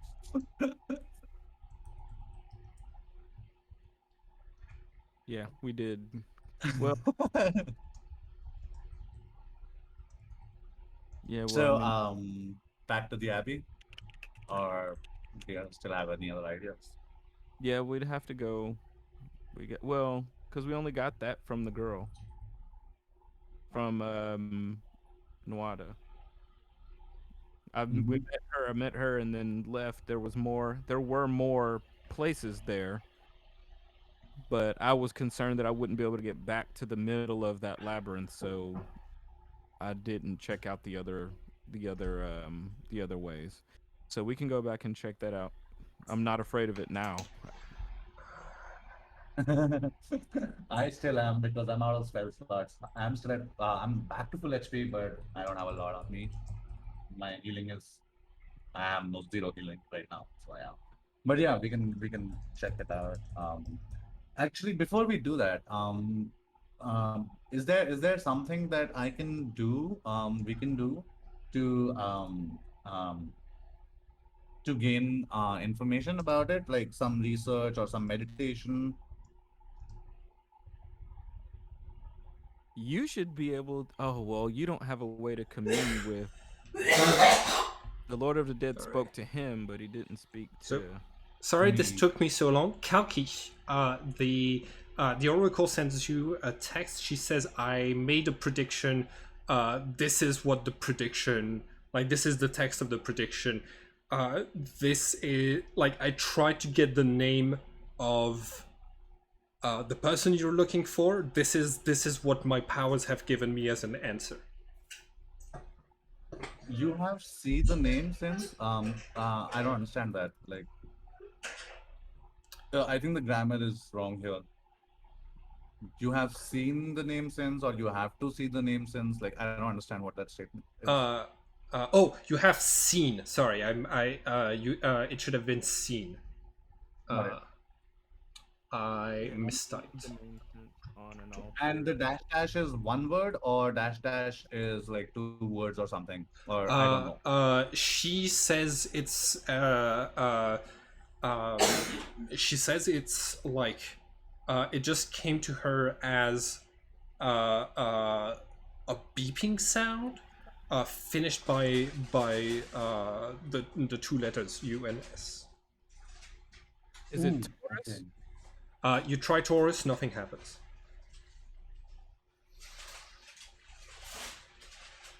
Kalki, Damn. make an intelligence check. Nope. Sorry, that was Jimmy, that was a save. make an intelligence check. Oh, he rolled intelligence save Oh yeah, instead. yeah, yeah. Okay. Do you remember when you were investigating? I think it was just before the Blizzle joined us. Do you remember when you were investigating the funeral home that had a secret altar beneath it? Yes. Do you remember what was written on the altar? No. I remembered that they spoke to me that you're supposed to be helping us. Yes, that one of the one just before you murdered one of the cultists. The cultist said, "You're supposed. I thought you were supposed to help us." There was something written on the altar that I told you to write down. If you didn't write it down, it's a shame. But yeah. It is indeed a shame, and I am embarrassed now. I Uh, did not write it down. It's okay. Rose has eidetic memory, so you can always ask her. Yeah, I text her and I say that, do you remember? But yeah.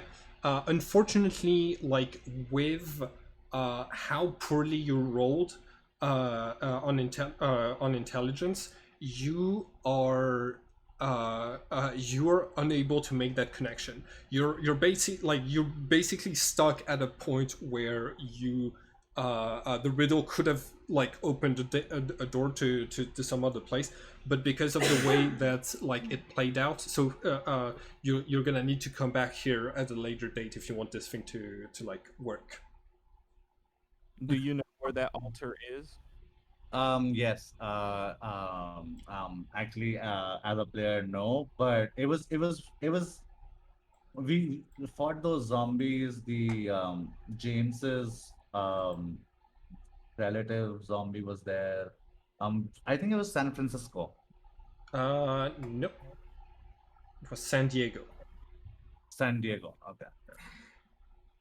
Yeah, we can head there and visit the. It belonged to the doctor. I think Ray. Oh, He was called. oh my, oh my gosh! I realized something. Morigu had the information of where the others were, and you killed Morigu. So you can't do the rest of today's mission because there's no one else in the setting that knows where they are. So they're kind of just gone. Um, No, we have a plan. Like if we can visit the funeral home again, so we can read the Oh mutals no no again. no no! I meant like the current mission right now. Uh, um, like the like the other people who were kidnapped, the other protectors, they are not. They're not here. They're not behind like the painting or anything, the mural. They're at the completely different place. So like, don't mind me. I should not have been talking about this out loud. But I just realized like I technically this scenario is like sort of over. What do you guys want to do now?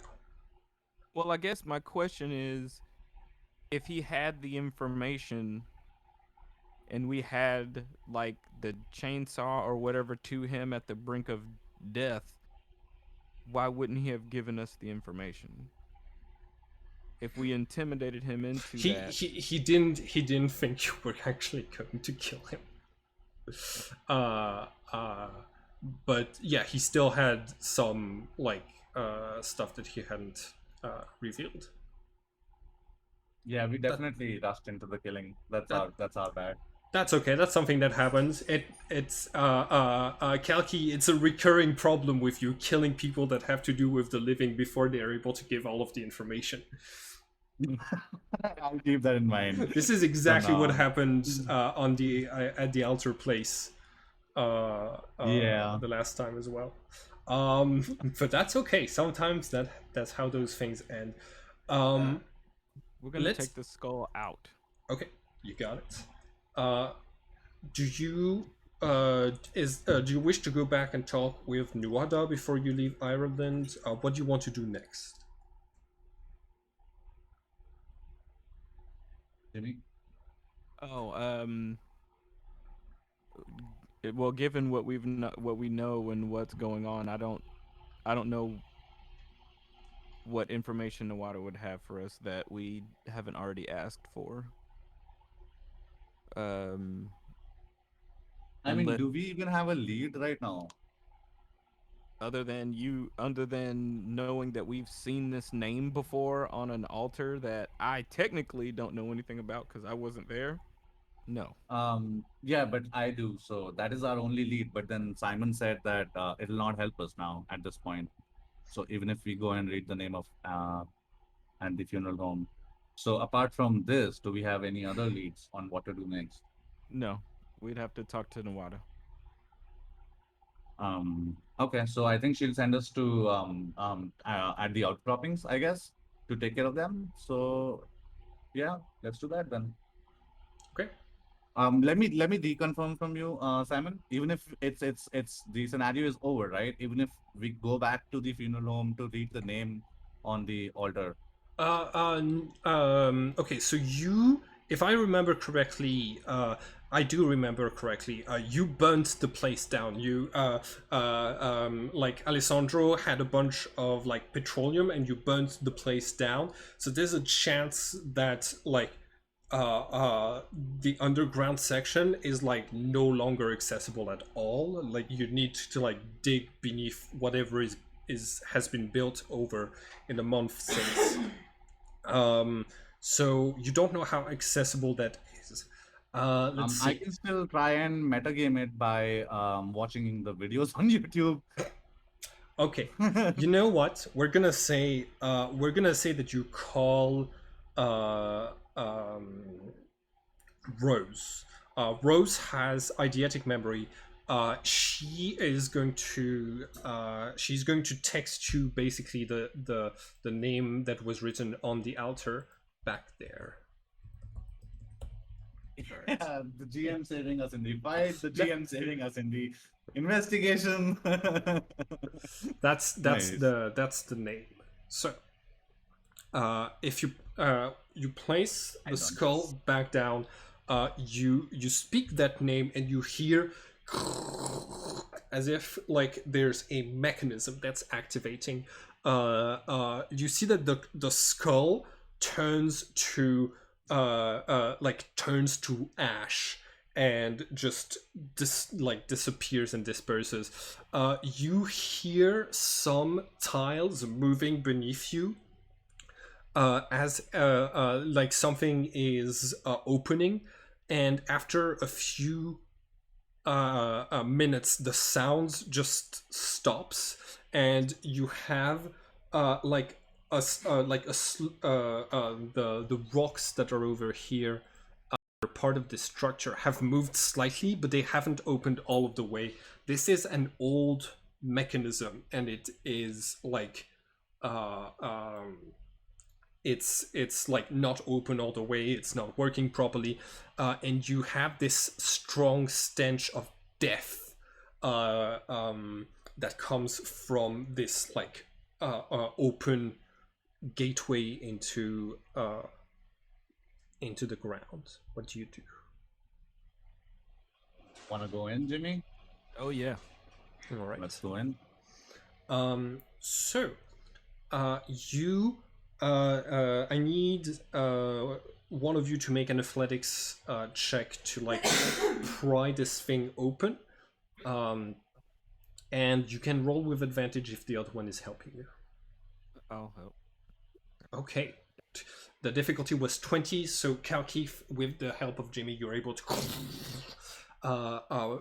get it open, pry it open. You walk underneath. You see this like staircase that heads down. What do you use to light your way? I think I had a flashlight. Okay. I had a flashlight, but it got stolen out of the car. If you check the bodies of the zombies, you got back everything that was stolen from you, Jimmy. Oh, they stole. Oh, y'all, son of a. Okay, then I have a flashlight now. Then. All right. Dude, I feel so bad as a player right now. Like we fucked up the fight, we fucked up the investigation, and even right now the GM had to prompt to recover It's your okay. stuff It's back. okay. So what you're going to find beneath this place is a sort of like crypt. It's a long corridor, and there's holes on either side with old skeletons. Their names are written in old Slavic runes, from uh, um, like high up in Europe, where they worshipped the Scandinavian gods like Hel and Loki and so on. You you look around, and basically this is this old crypt where a lot of people were buried. Some of them with old objects. So you're going to see like some swords here and there, some like broken pottery, some rings at their fingers. This place is probably like could fetch a good price for, like, the finder's fee for such an archaeological find. What do you want to do? Like the corridor ends in front of you. It's just a group of like 20 tombs on the sides of the walls. First of all, I cast Divine Sense Okay. to see if there's. You sense that there are no undead here. You detect the minotaur that's still like up in the pond above you, that is within 60 feet. None of the things here are undead. Um, they are, but they are highly preserved. Uh, um, you make a history check for me.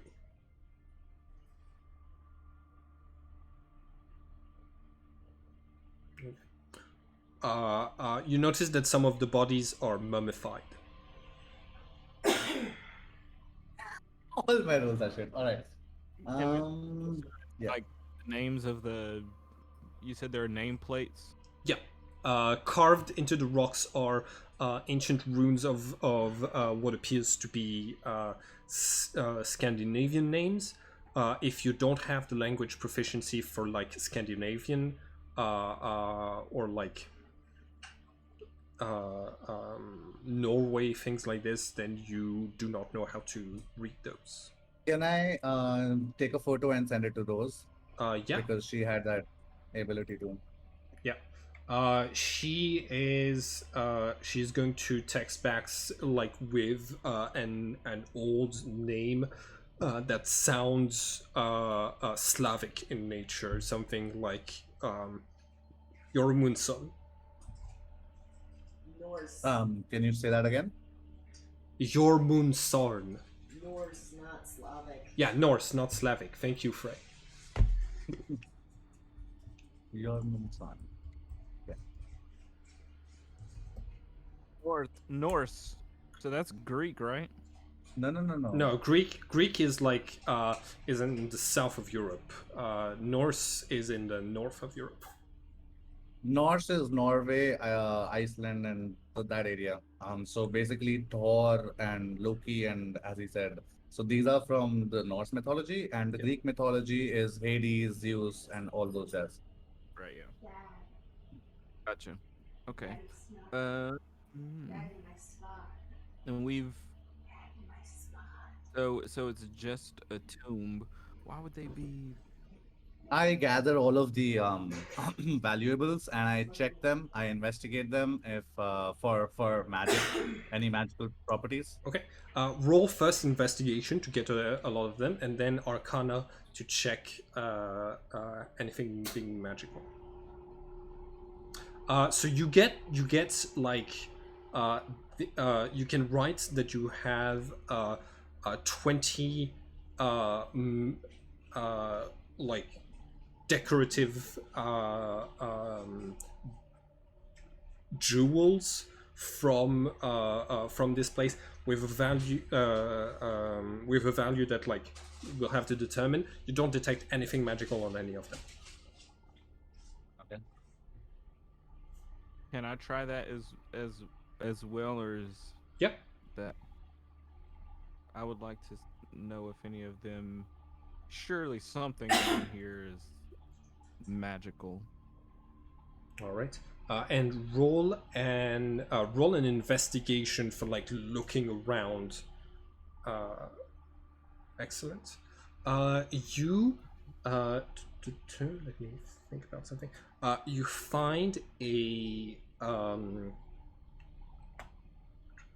You find a spell scroll. But it's like instead of being a scroll that would have decomposed, it's a tablet. So give me just 1 second. So it's a magical item. You can use, you can consume it in order to cast the spell, or you can give it to a wizard who can write it down in their grimoire to be able to cast it more times. There we go.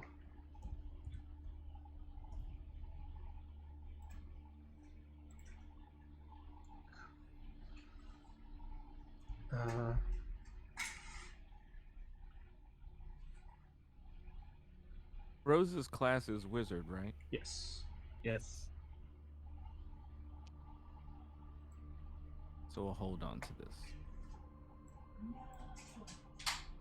So we got a name, Jormundsson. We got some valuables. Is there anything of note? Anything else of note? Um, Yeah. No. So Jimmy, this is a scroll of resurrection.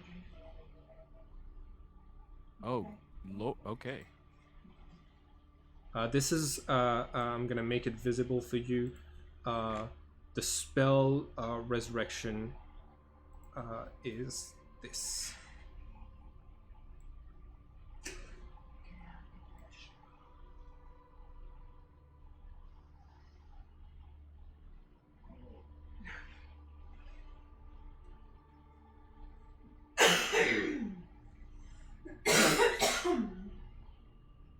Jimmy cannot use this, right? No, it- Anyone who all of you can use this, but if you use it, it is consumed in the process.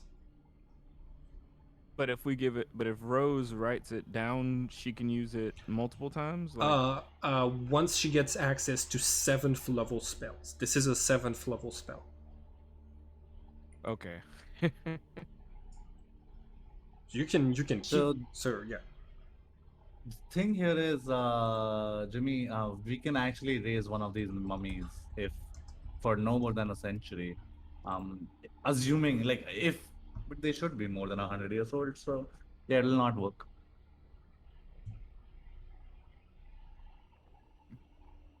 That is true. Um. Yeah. Yeah. Okay. Now we I'm with have to keep it because it'll not work on the mummies. They're definitely older than 100 years old. So as what we would get from them. But yes. can I try to open the tomb? Uh, um, there's no like there are no coffins. They're just holes in the wall that have bodies in them.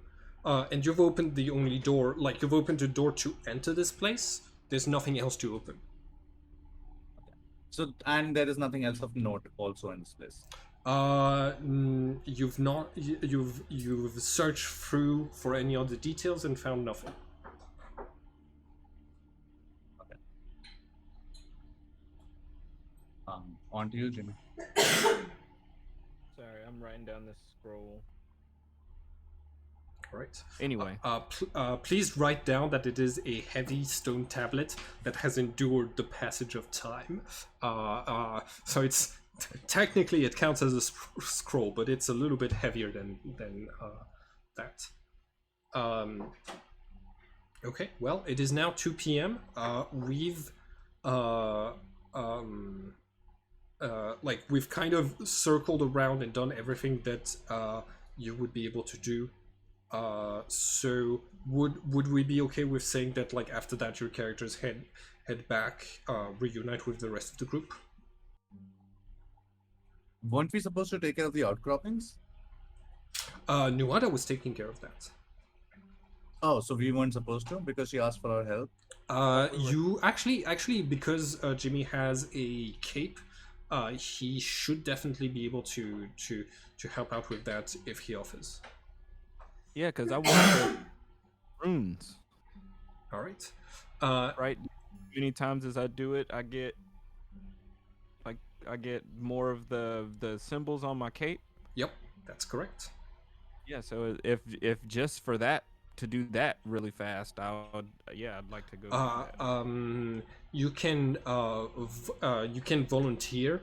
Nuada will let you know how they find outcrops. And you can actually searching for them and going to those places is actually going to be something we need to do. Like we should probably do in another session and with the rest of the party because those are dangerous. Basically, you have to look for place. You have to look for a place that has a mist hanging around it. It's one of the first signs. People getting lost is the second sign, and architecture reforming is the third sign. Hold on, I'm writing that down. Mist. Okay. Mist. Let's see. All right. An outcrop of the first degree. The first manifestations are the apparitions of images that look like a labyrinth.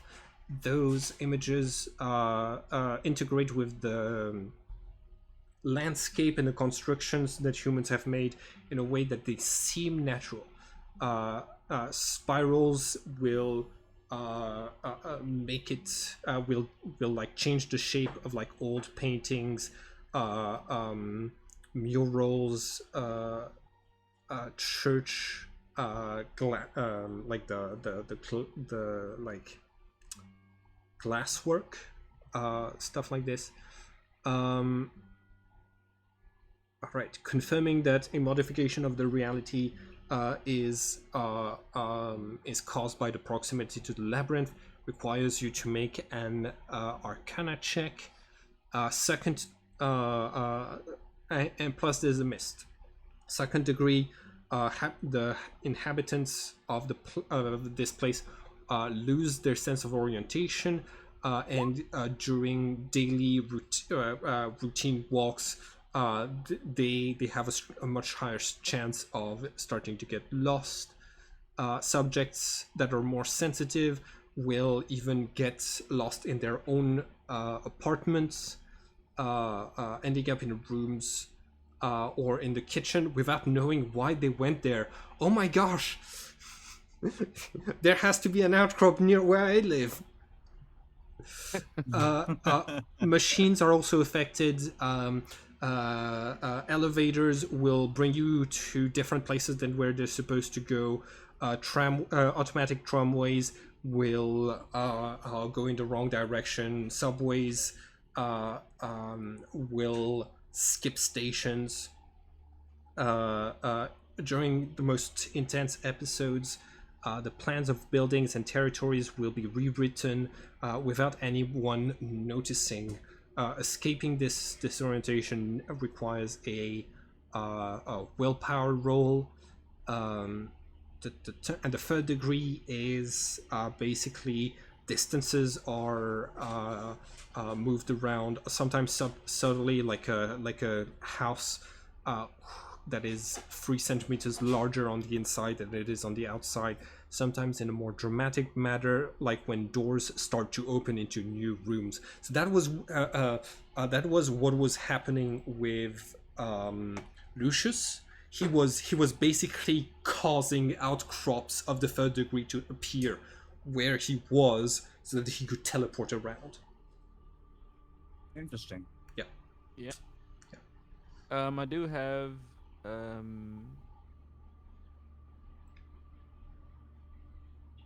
okay. I've got a question about the cape and stuff, but that can be done after we're done here. Okay, cool. I'm gonna stop the recording now. Have a great. I also have very quick questions. Can I I got the increased archetype of Aries, and I got the +2 strength. Is there anything else that I can maybe I can talk to the Lord of the Dead, because Morihu was talking to the Lord of the Dead, and can I command the undead, because he was doing it? Do you have any necromantic type spells on your character No. sheet? No. Okay. No. You don't feel any particular capacity available to you right now. You close your eyes and you try to call the Lord of the Dead. You don't get any response. Okay. Jimmy, what were you? Oh yeah, I'm gonna stop the recording. So have a great day, everyone.